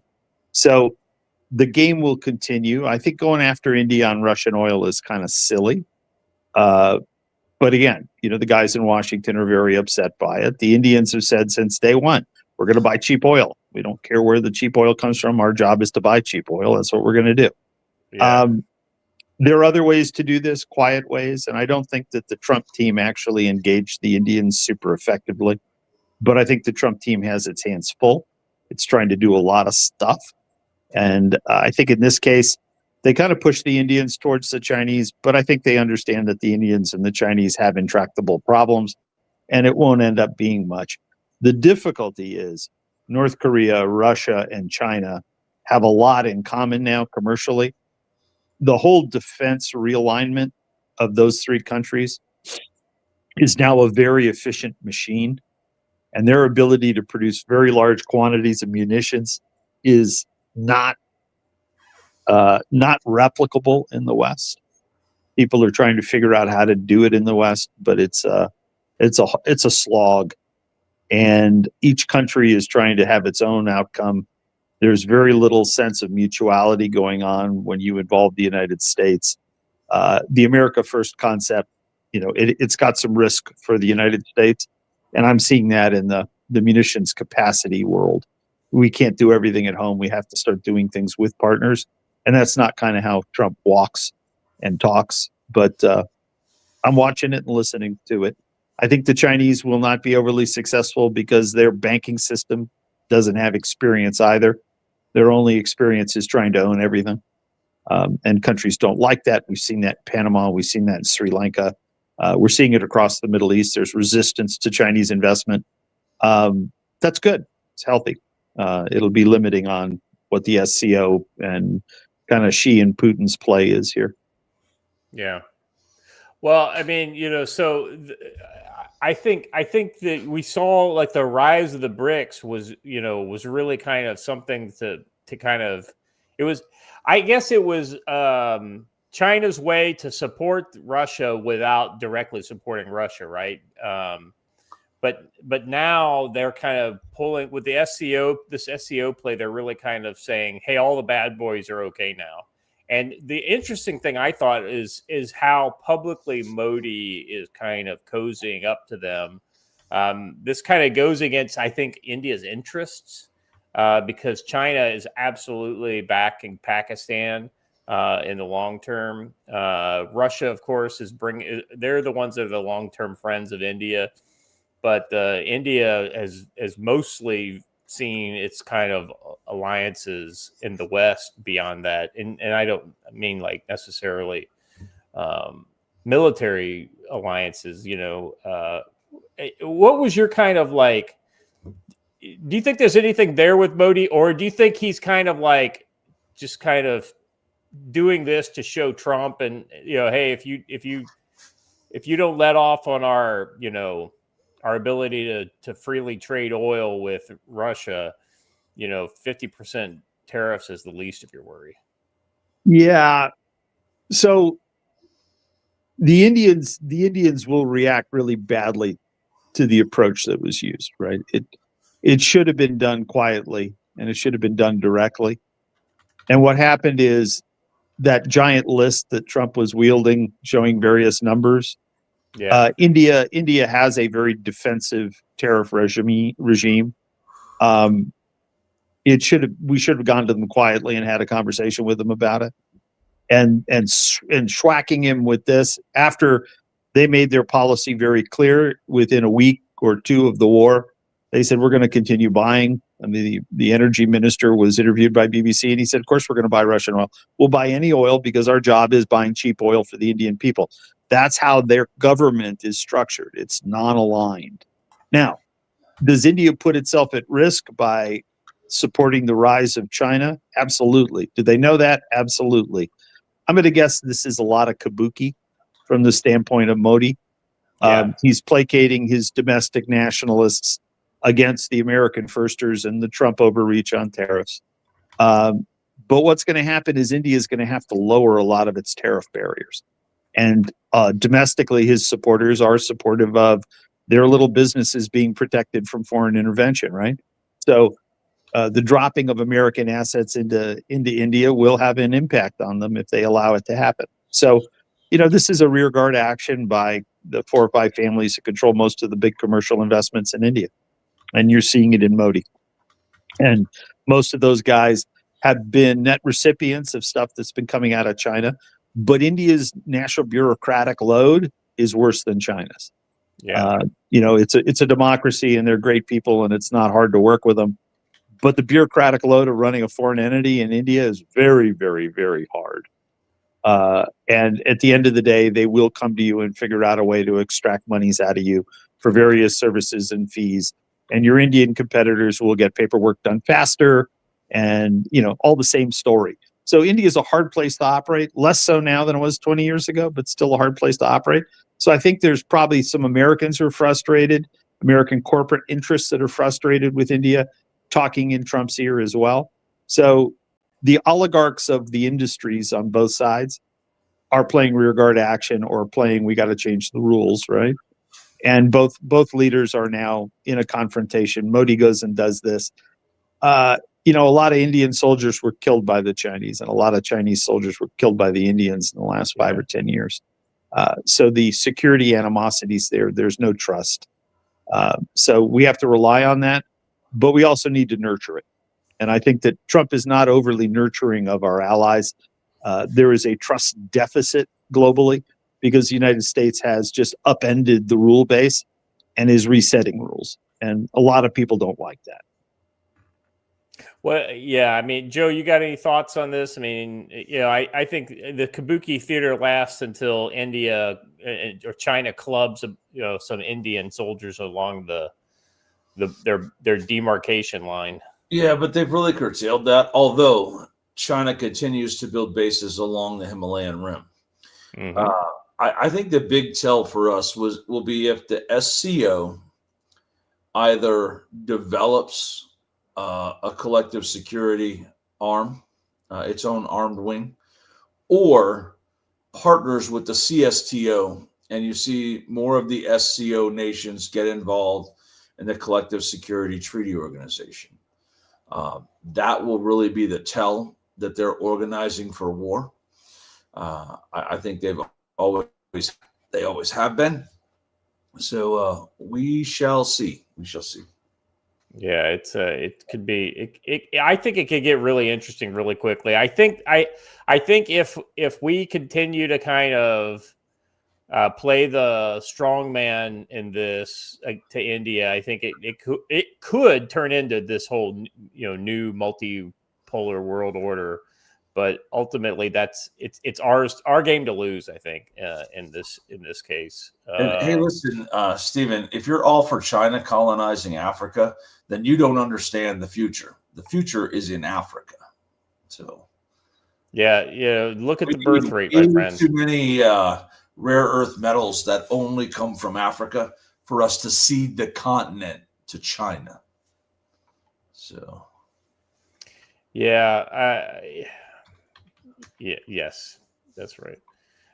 Believe it or not, I actually care about people who live in Africa, no matter what their racial background is. And they're people. They deserve a good life just like anybody else, and China will never give them I agree. I'm for Africans being aided in getting this minerals. The Chinese aren't going to do that. That's right. They're not going to do it. Steal them. The Chinese model for Africa is Zimbabwe. Okay, that's all you have to say. Yeah, the ZANU PF is the perfect partner for. You can think China's going to help them, and China's going to tell them they're going to help them, but China's not going to help them. They're going to just literally steal everything. So the Rhodesian conflict, the Chinese go back in Lusaka and in Rhodesia, they go back into the 60s. They were funding those Maoist Marxist movements. So the outcome of the Maoist Marxist movements and 40, 50 years of investment by the Chinese Communist Party and its operatives is Zimbabwe. All right. And it's the decline and destruction of South Africa's economic stability and the failure of their society. Right. And we're looking at it. That is what China will do for Africa. Yeah. I would also like to, as long as we're here, we're having this combo, and this has come up in the chat. Steve Jones, don't mean to single you out, not trying to be rude. You illustrated the point very well. Africa needs help.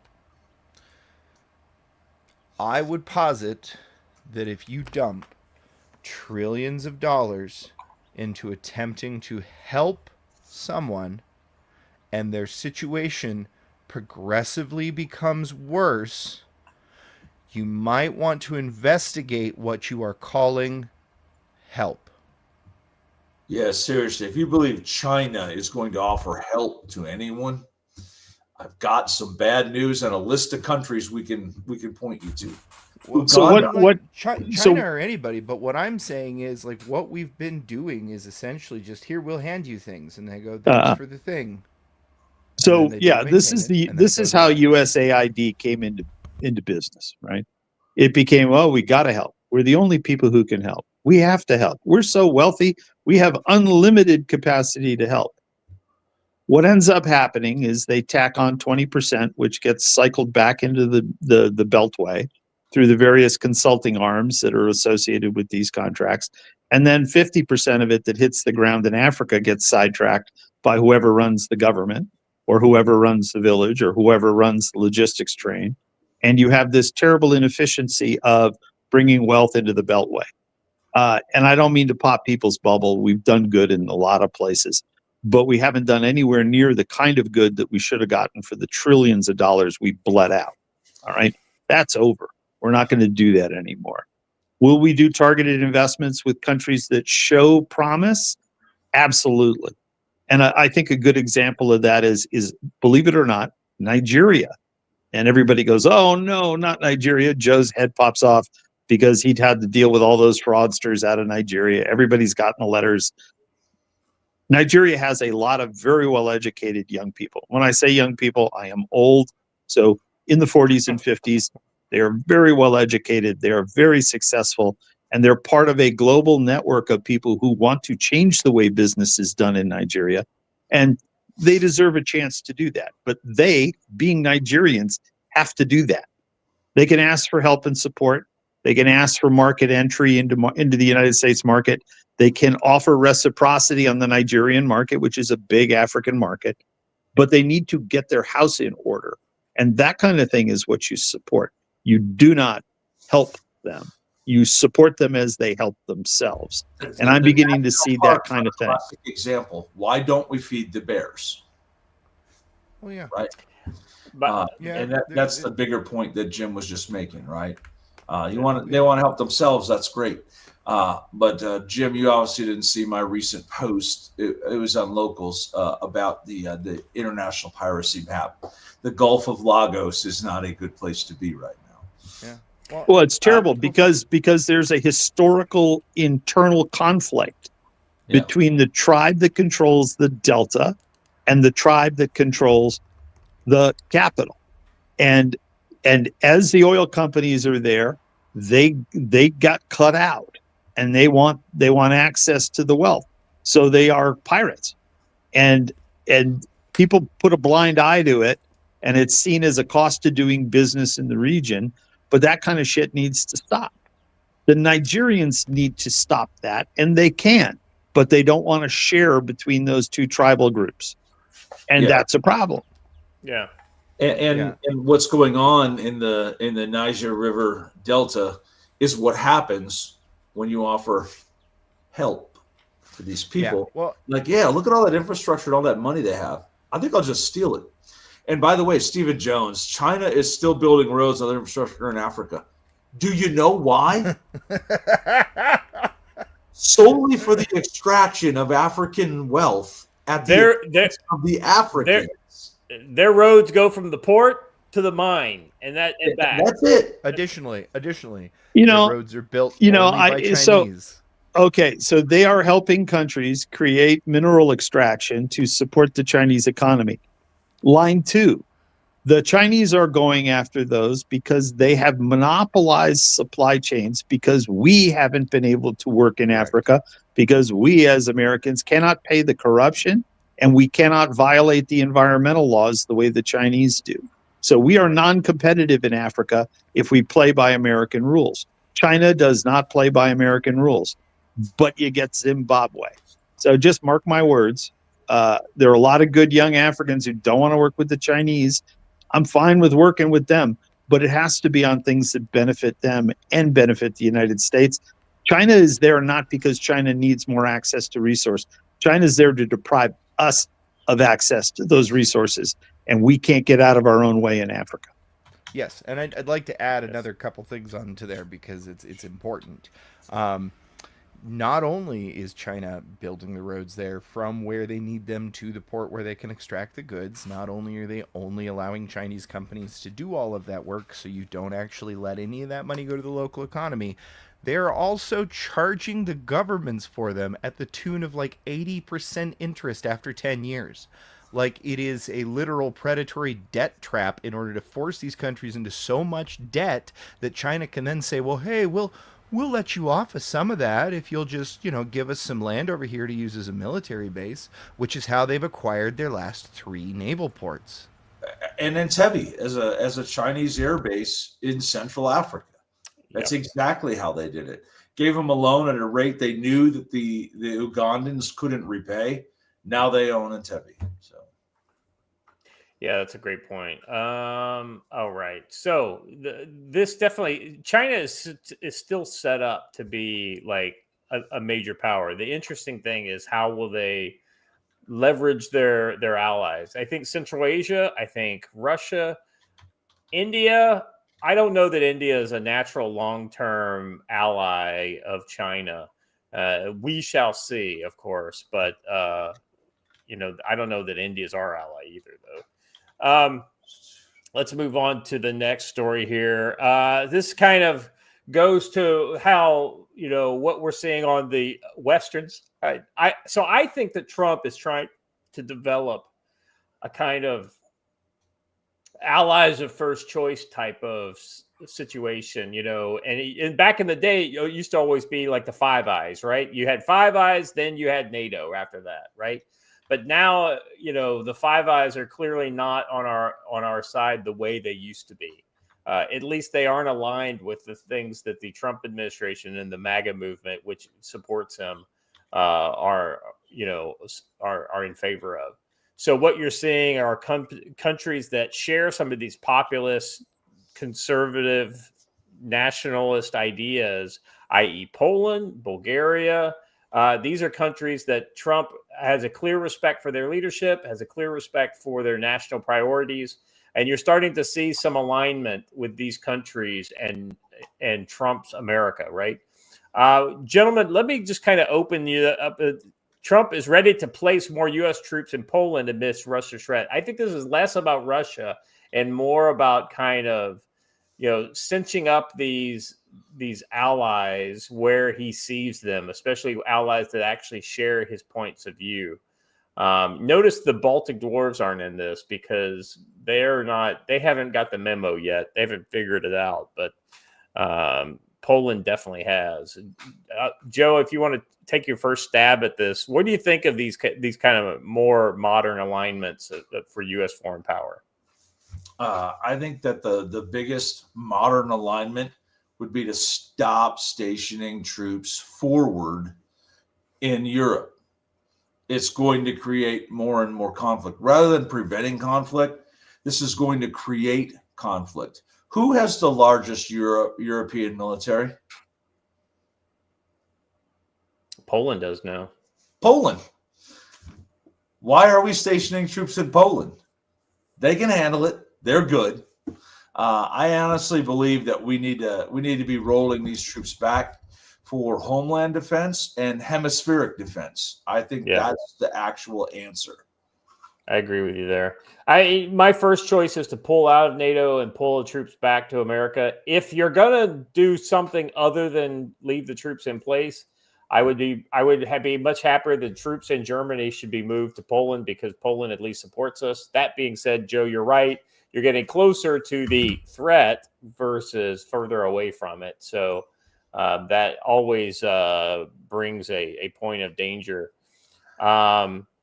I mean, there would be a better case to be made for Lithuania or Latvia than there is for Poland. Well, you're coming from this from the standpoint of how much do they actually need our military to defend themselves. And I see that's why I don't think this is about like fighting a war and defending our allies. I think it's more about supporting. But these decisions should be. Yeah, no, I'm with you there.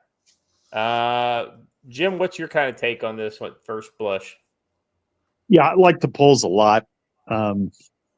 Joe makes an interesting point. U.S. forces in Europe are a tripwire play, and that always causes me anxiety.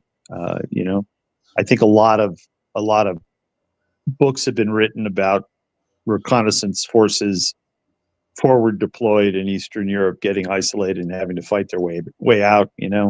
A lot of fiction's been written about it. I tend to look at fiction and go, there are lessons to be learned there. It is a hard place to defend. It's a hard place to escape because it's so vast and you're so vulnerable. We've learned that in Ukraine. Yeah. I think there needs to be a real shift in policy on how we forward deploy troops. And if you look at the concept in PACOM and how they're managing the first island and second island chain discussions, I don't think Europe is much different now that they've been able to reconstitute their forces. Germany's going to reconstitute its forces.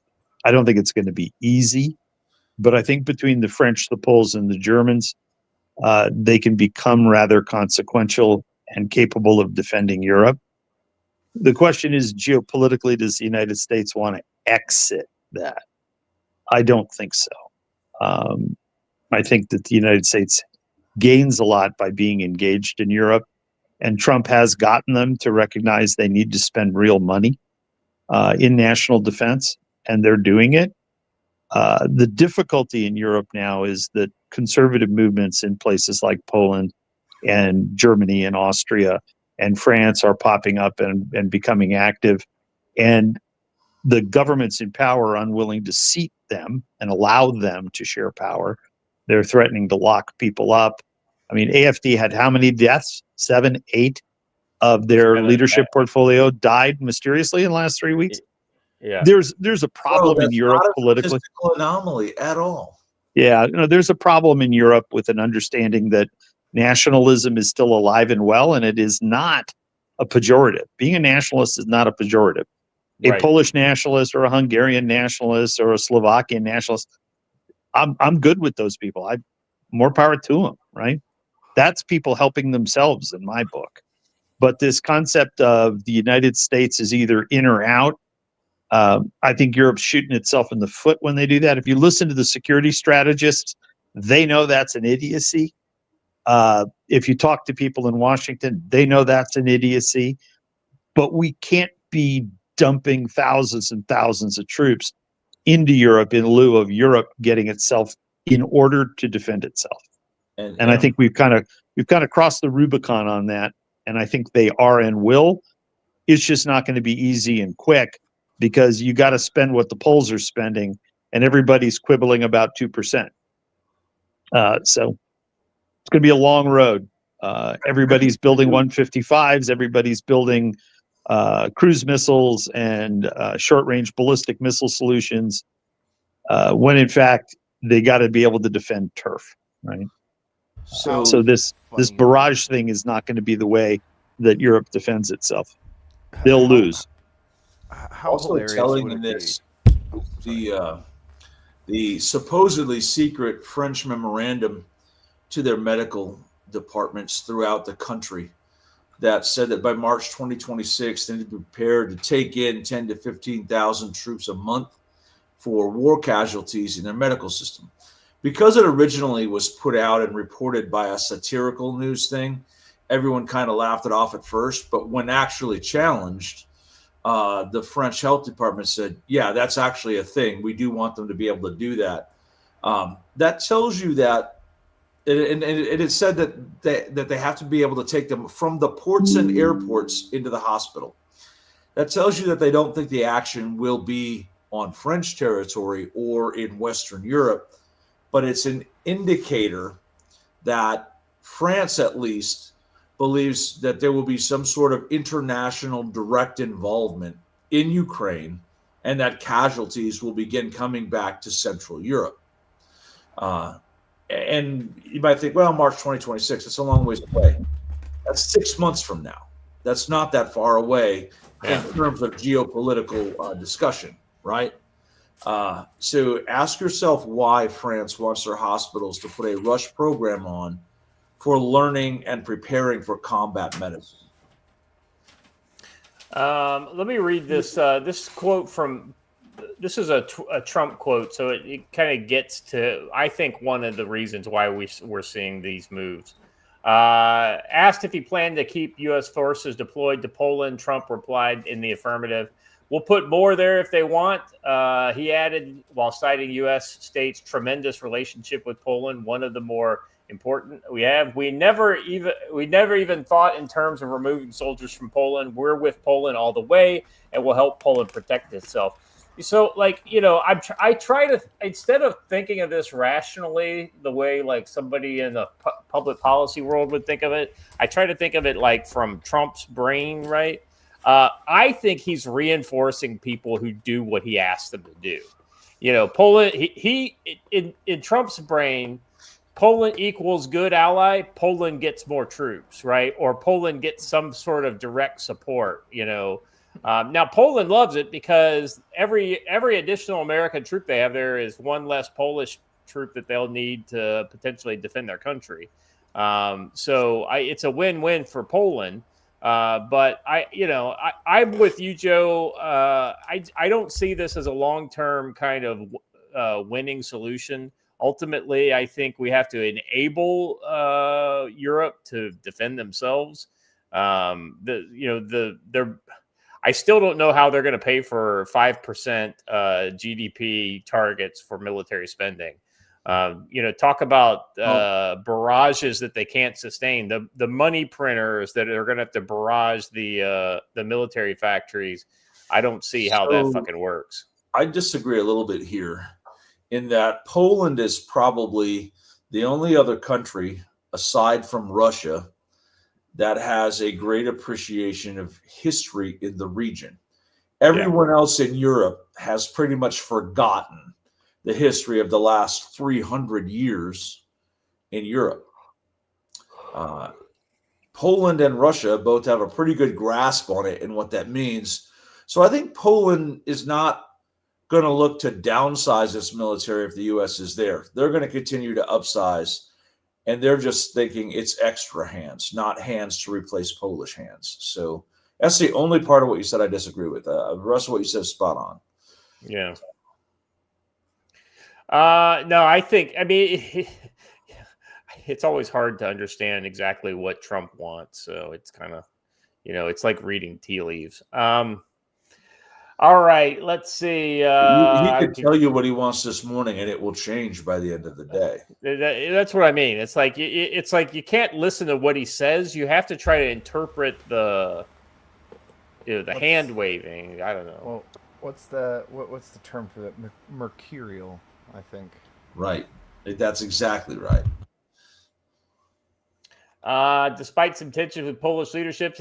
By the way, did you see the Polish president pulled the EU flag down outside of where his office is? I thought that was kind of interesting. See, you good. Guys I'm sorry, Watcher. Go ahead. You guys keep saying stuff that's like, we shouldn't be in Poland. The Poland does shit like this. And I'm like, you know what? That's what I'm saying. Like, we shouldn't be there, but we shouldn't be there. I agree. But like, since we're like, we're not the left isn't gonna let us pull out. Fuck it, let's just go all into Poland.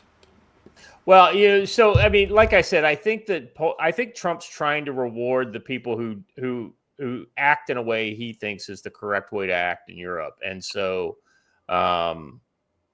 he also gets off seeing all those British or all those European leaders sitting like little school children in front of his desk, where he's the boss, and he is literally the boss of them. Anyway, let's wrap this one up, Jim. Any more flag thing? Go ahead, Lord Humongoslavia. Yeah, I know that's beautiful. Derna's been spot on. When World War IV is fought, Poland will dominate with their horses again. I said, but they're going to bring back the winged helmets. But anywho, the flag thing, taking down the EU flag, this whole current flag discussion that's being had around Western society is ludicrous. It should not be unlawful or hate speech to fly the flag of the nation in which you reside. It's the entire point of nations. Now, on the globalist angle, what do I want to do? I want to erode sovereignty. And the biggest symbol of sovereignty is the flag. It's the entire purpose why we've had flags and vexillology, one of my favorite topics throughout history, is to designate one army from another, one nation from another, one people from another. And I think that once we begin to abandon national ensigns in favor of globalist symbols, we are lost and doomed as a Western society. Yeah, this is the one reason why I kind of support him pulling that EU flag down, because that EU flag is literally an attack on Polish sovereignty. So I'm right there with you. Yep. All right. Let's move on to our final story in this segment. If I can get it open. Foreign troops in Ukraine would be legitimate. I said nothing about the rainbow flag. The rainbow flag does not represent a nation state. It's literally Marxism. It's literally Marxism. It is literally Marxism. Anyhow, carry on. Foreign troops in Ukraine would be legitimate targets for Russia, Vladimir Putin warns. Well, yes. If they're there in direct support of the Ukrainian operations, then yes, they would be. Now, if it was part of some sort of security guarantee that Russia agreed with, that would be a different story. But that's not what we're talking about here. And oh, by the way, foreign troops have already been hit by Russia. Since this war has been going on. Pretty much, right? Like day one, we got reports of foreign mercenaries. In fact, we had video of. Well, that wasn't. I wouldn't call it day one. I'd call it, the first couple months. But yeah, 100%. But that's not what he's talking about. He's talking about actual foreign troops that are, say, maybe training or helping with new equipment or whatever these kind of support tasks that they're doing.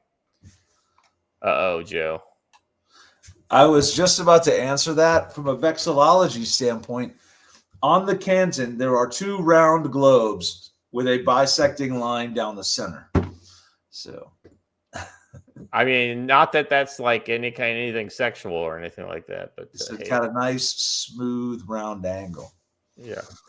All right. More than 24 of Ukraine's allies in the so-called coalition of the willing have laid out options for deployment of multinational land, sea, and air forces backed by the U.S. Discussions only concern post-war. Yes, right. We're talking about security guarantees, not deploying in support of Ukrainian operations against Russia. But on Friday, Putin reiterated that a threat against foreign deployments to Ukraine and denied that such a force would be needed if and when a peace agreement is in place. Well, let's be honest. Russia has also said that it would be interested in the U.S. security force. So it's kind of like you don't know what Putin you're getting on what day. But I understand exactly what he's basically saying, that I'm already hitting your people. I've already hit your people, and I'm going to continue to hit your people as long as they're in the country.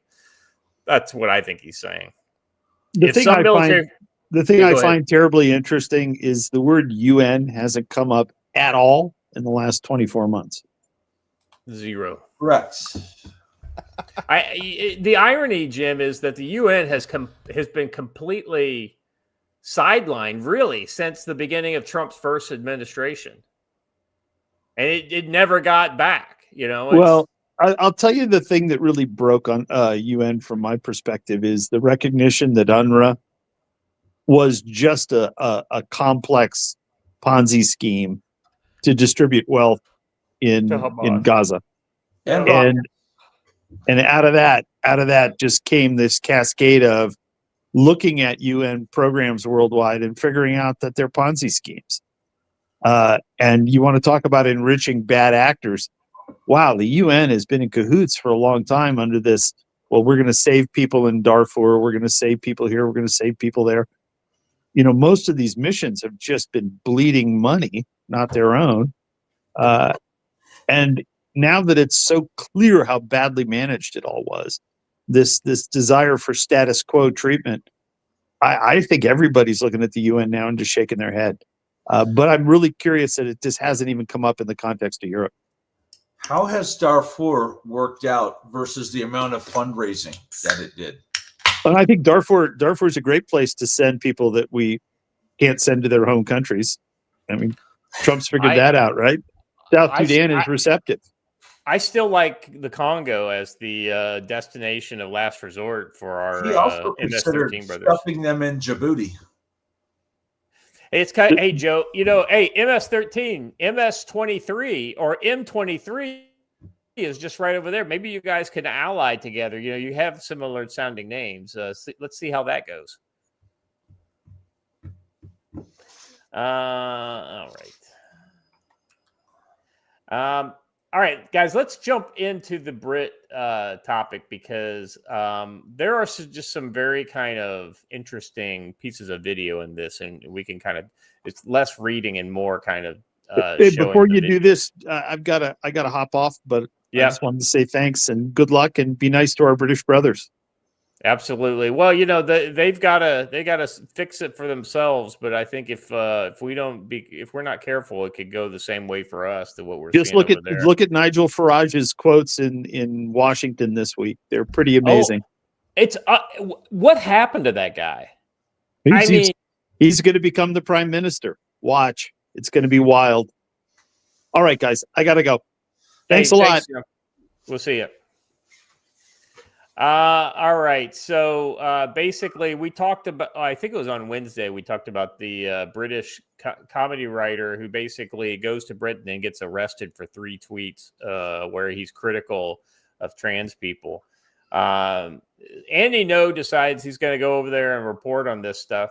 So I'm in London. So this is what Andy No posts. I'm in London attending the criminal trial of comedian G. Linner, who is accused of Graham Linehan,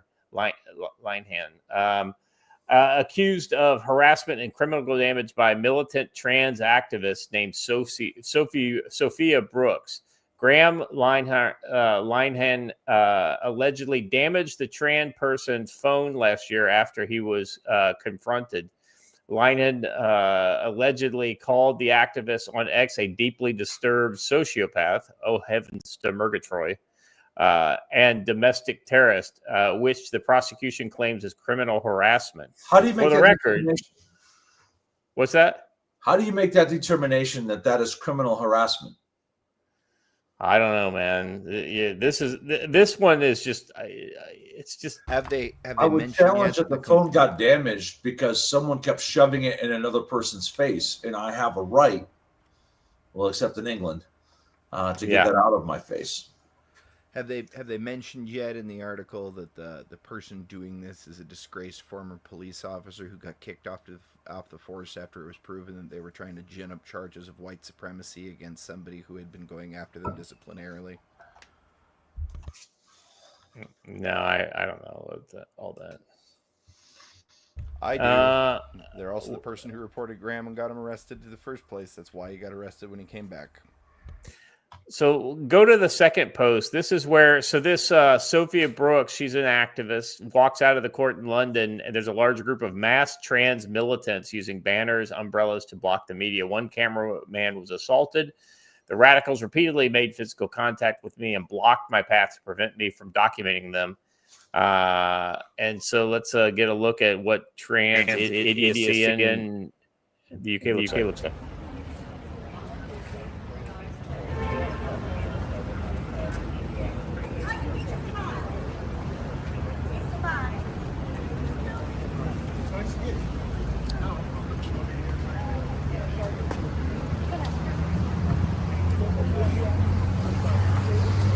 Sophia, how do you feel today went for you?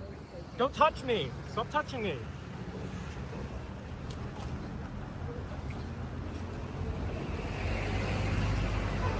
No statements today. Tomorrow. How did today go for you, Sophia? No statements today. Respect it. Go away. Oi! How you gonna wear a cross while doing this? Say again. How is she wearing a cross while being a part of this? Yeah. Let's,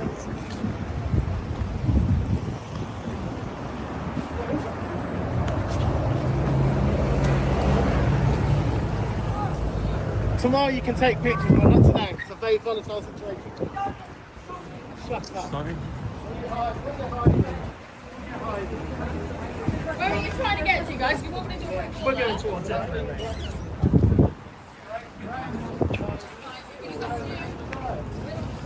Don't touch me. they're Stop touching. really like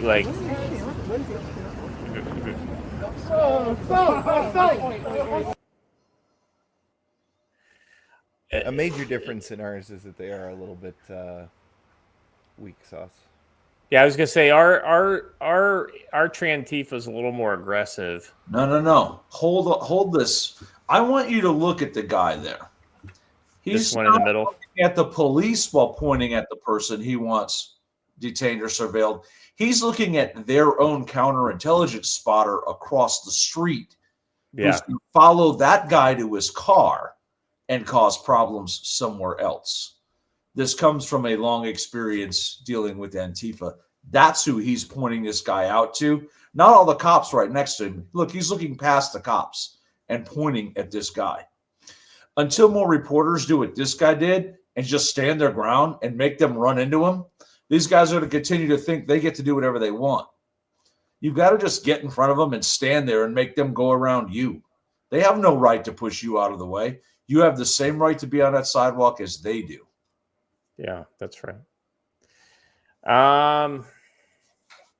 Yeah, I just thought this was kind of interesting to see this. So it's just a little bit of follow up to the story we talked about on Monday. I'm sorry, on Wednesday. There, the police actually give that guy a warning of some sort, or either that or they're coordinating with him. No, I'm pretty sure they are. At this point, they know everyone's filming and these reporters are filming and they have to do something. Yeah. So they're being seen to do something without actually doing anything. And the chat's right. What Andy should be doing is leveraging his racial background. He doesn't want to, but he should be. I'm Asian. I feel like they're pushing me and shoving me because I'm Asian. He should totally lean into that. And that's a man. Yeah. All right. So I thought this was interesting. This is continuing on with this same story here. This is in London. Andy No continues to follow this individual. Officer Berman, number 1105 of the Metropolitan Police Department, stopped me from recording the trans activist Sophia Brooks outside the court, who made criminal allegations against Graham. Berman alleged that I was nearing criminal conduct, and I falsely claimed that I had been ordered to stop on more than 2 occasions. The one officer had asked me before I could stop recording out of courtesy to the trans activist. It was not stated as an order. I considered his request, but decided it was in the public interest to document how Brooks' associates used physical intimidation to make the press afraid. A cameraman, I believe from RTE, was already hit. So let's watch this part of the video, because this kind of gets into the bigger problem, which is the actual police. See how you fucking like it.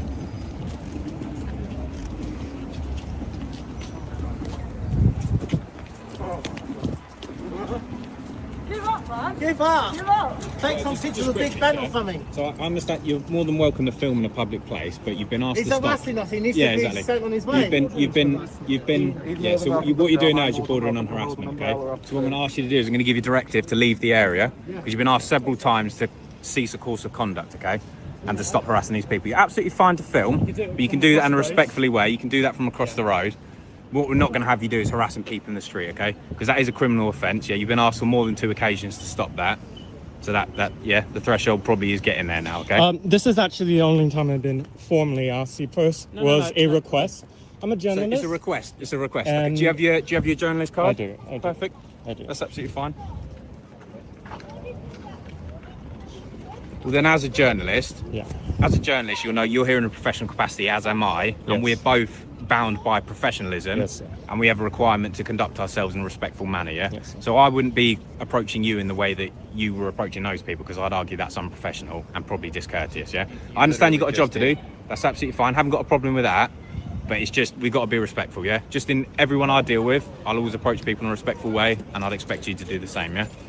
You think that's fair enough? Your opinion is heard. Well, it's part of that's my opinion, but the other part of it's the law, unfortunately. Can you let me know what potential violation it was? So it would be harassment, wouldn't it? Because you've been asked on more than 2 occasions to cease a course of conduct, so that would be an offence. And we're having this is a public event. I know, okay, but you can still commit harassment in a public place, can't you? Please let me finish. Yeah. Highly publicised trial. Yeah, absolutely. Group of people, party to the case. Yeah.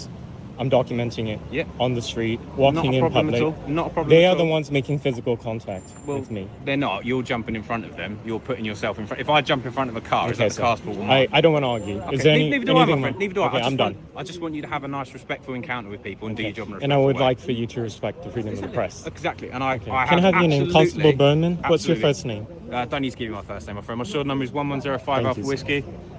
Thank you. PC Berman. All my identifications correctly displayed on my uniform. Okay. Yeah? Okay. You have a good day, sir. Thank you very much. You too. Thank you. Thank you. Point to the piece of the law that says that. Yeah. There's no law that requires you to be respectful to anyone else. They weren't being respectful to anyone they came into contact with. Why is Andy No's action less respectable, right? They just literally witnessed 2 assaults and then told Right. person documenting the assaults to stop documenting it. That tells you that they are a protected class in the United Kingdom, just as they are in the United States.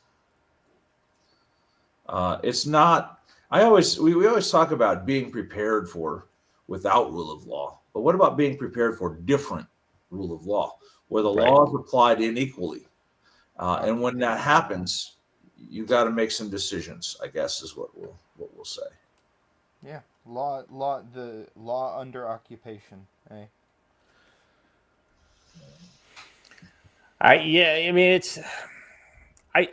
I'm so disappointed in England that they've allowed it to come this way. And you know, Joe, like you said, it's a different law, right? And they're talking themselves into it.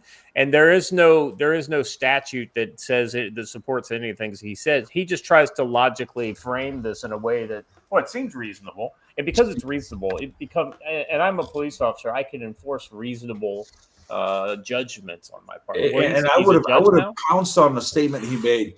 If you notice a look on his face when he sees Andy recording his name tag, he's like, crap.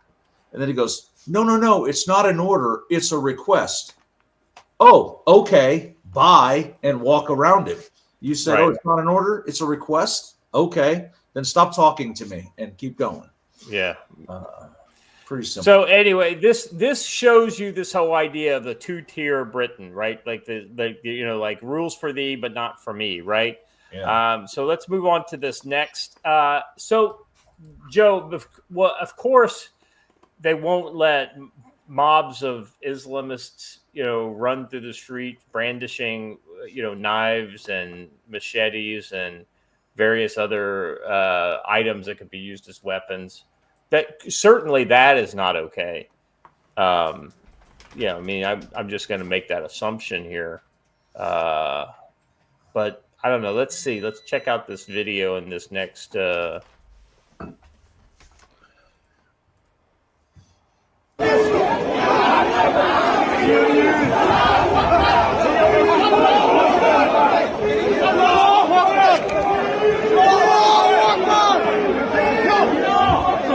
Those are public prayers. I'm hearing public prayers. Let's now. What do we have here? Are these Muslim holy warriors in Jerusalem? No. These are a bunch of Muslim thugs in London carrying what appear to be brandishing weapons. Where are the police? Group to confront the English Defense League, and they call it the Muslim Defense League, and they're just walking around beating people. Now, finally, these first two police, these mounted police here, are the first two I've seen.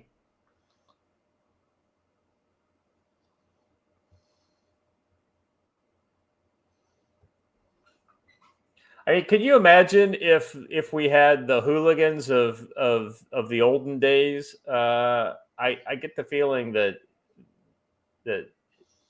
England would be a very different place. Gee, it's almost like there is a place in society for people like that, and fully banishing them, outlawing them, and sending them all to prison is maybe not the smartest solution.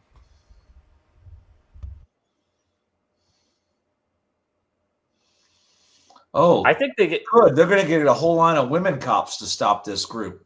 How's that going to work out? They're going to flap their arms, and they're going to, try to put their helmet on at the same time. Stay back. That's what they say. I don't have a gun, so stay back. Yes. Some might say there's a two-tiered system of enforcement for the laws in England. What do you reckon? How many arrests did they make for those people beating guys with sticks? None. 0. Well, it's because I found the police who are arresting people. Let's play this next clip, and we'll see. Because there's certain crimes that are more important. By the way, there's another one in there, Watcher. So after you play this one that you're showing, there's a second one. What law? You're on camera. You can't just grab people like that. I'm gonna listen. What do you mean make worse for myself? Tell the camera. How is this making it worse for myself? No. By what law? By what law? By what are you cost? Do you realise you're? There's been an allegation you make homophobic comments. Homophobic comments. Okay. What, you don't need to grab it though. Stand over, yeah, mate. Because there's been an allegation. There's been offence. Stand over, grab me like that. Stand over. Why are you grabbing him like that? Why are you grabbing him like that? No, just cooperate. Yeah, but you can speak to him here. You can speak to him here. Yeah, okay. You can speak to him here. What's your name, buddy? What's your name? But why are you grabbing him like that, though? I'll explain in a minute. What's your name? Don't grab him like that. What's your name, Lovely buddy? to meet you. Yeah. Let's have some. Yeah. No, I'm gonna be here. I'm a camera. So if you're curious, push pause. If you're curious why these guys are not bad guys, these guys are street preachers. So of course they're going to harass them. You can't be Christian in public, but you can essentially be a Muslim, mob. And you can block traffic with prayers, but you can't stand on the sidewalk and pray with a loudspeaker. Right. It's exactly right. So if you hit up the next one, Watcher, it's a little more kind of overt. Need to finish the message and let people hear about the last part. Same guy. About repentance from sin, and then I can. Right. Okay. So we must. What have you been hearing? I have not made any homophobic comments or slurs at all. Yeah. So basically, they continue to make the same complaint against him. And because they value the complaints about somebody being uncomfortable or harassed because of a homophobic statement, they'll immediately go and shut his freedom of speech down in order to investigate the allegation. And if there's no proof, then basically they just move him along, right? They still shut him down, which that's a total violation of his human rights, right? I mean, Joe, England doesn't have a constitution as such, but hell, even don't they have this whole Universal Declaration of Human Rights as part of the EU Charter? They also have the Magna Carta dating back even older than that. Yeah, it's more custom though versus actual like laws. But But yeah, you're absolutely right. This is one of the downsides of not having a written constitution with enumerated rights for individuals. Even though the EU's Declaration of Rights, though, it says somehow that you have the right to not be offended, which is absolutely crazy. I actually saw a clip of who's the other British comedian who gets this stuff right so often and got in trouble for it. There's another one, but he said, imagine how entitled you must feel to think that you should be able to go through life never hearing an opinion you disagree with. Oh, Ricky Gervais? Yeah, that's his name. Yeah. And he's like, imagine how entitled you have to be to feel that way. And that's the way everyone feels in the United Kingdom, right? On the left, that they should be able to go through life never hearing words that they disagree with. That's not the way life works. Let's see. Article 19 of the Universal Declaration of Human Rights, adopted by the United Nations in 1948, states, everyone has the right to freedom of opinion and expression. This right includes freedom to hold opinions without inferences and to seek, receive, and impart information on ideas through any media and regardless of frontiers. Essentially, they don't say it, but what they're trying to get around to is the idea you have the right to potentially offend people. This sounds like a wishy-washy version of the freedom of speech, but this is the problem. I mean, you have all these kind of international law. Well, look how what international law is doing for these Brits right now. It ain't doing shit. Because international law is, repeat it with me, everyone, fictional. It's not real. Yeah, Andrew Thorson is a good point. You found that offensive. I found it funny. That's why I'm happier than you. Ricky Gervais. Yeah, exactly right. That's exactly right. I do like Ricky Gervais. I mean, he's probably my favorite atheist in the world. Let's see. Anyway, gentlemen, that's all I got for today. 2 hours, 18 minutes. A Good Friday show, a little longer. Joe, looking towards the weekend, what do you got in your crystal ball? Oh, Joe Stradamus. I have some conflict between the United States and Venezuela over the weekend as a possibility. And I know that I sent out a message last weekend in the middle of the day saying, hey, if things pop off, are we going to go live? So we should be thinking about that. The last weekend, there were a lot of signs of imminent U.S. military action. And then we sunk a boat. So the signs were correct. It just wasn't on the scale that it looked like it was going to be. And then yesterday, the Venezuelans, and we didn't talk about this earlier, but the Venezuelans buzzed the Jason Dunham with 2 F-16 fighters that were armed, which, back in the 80s, we'd have just shot them out of the air. It's a shame we've gotten away from that, right? We get what we tolerate, right? We used to say if you get within 200 miles of a United States warship with weapons on the rails, we will shoot you down no matter who you are. But anywho, I digress. We cannot allow what happened with the Dunham to go unanswered. So I suspect something will happen over the weekend. Watcher? I would look internally, and I think that there's kind of a weird blow-up. Well, not a weird blow-up. There's a blow-up coming. There is major conflict between some massive corporations and a couple of small creators who decided that it would be a great idea to start exposing the secret job boards that they were giving out to only foreigners. And as a result of this, some massive legal shakeups have been happening. A lot of big things have been happening in the government.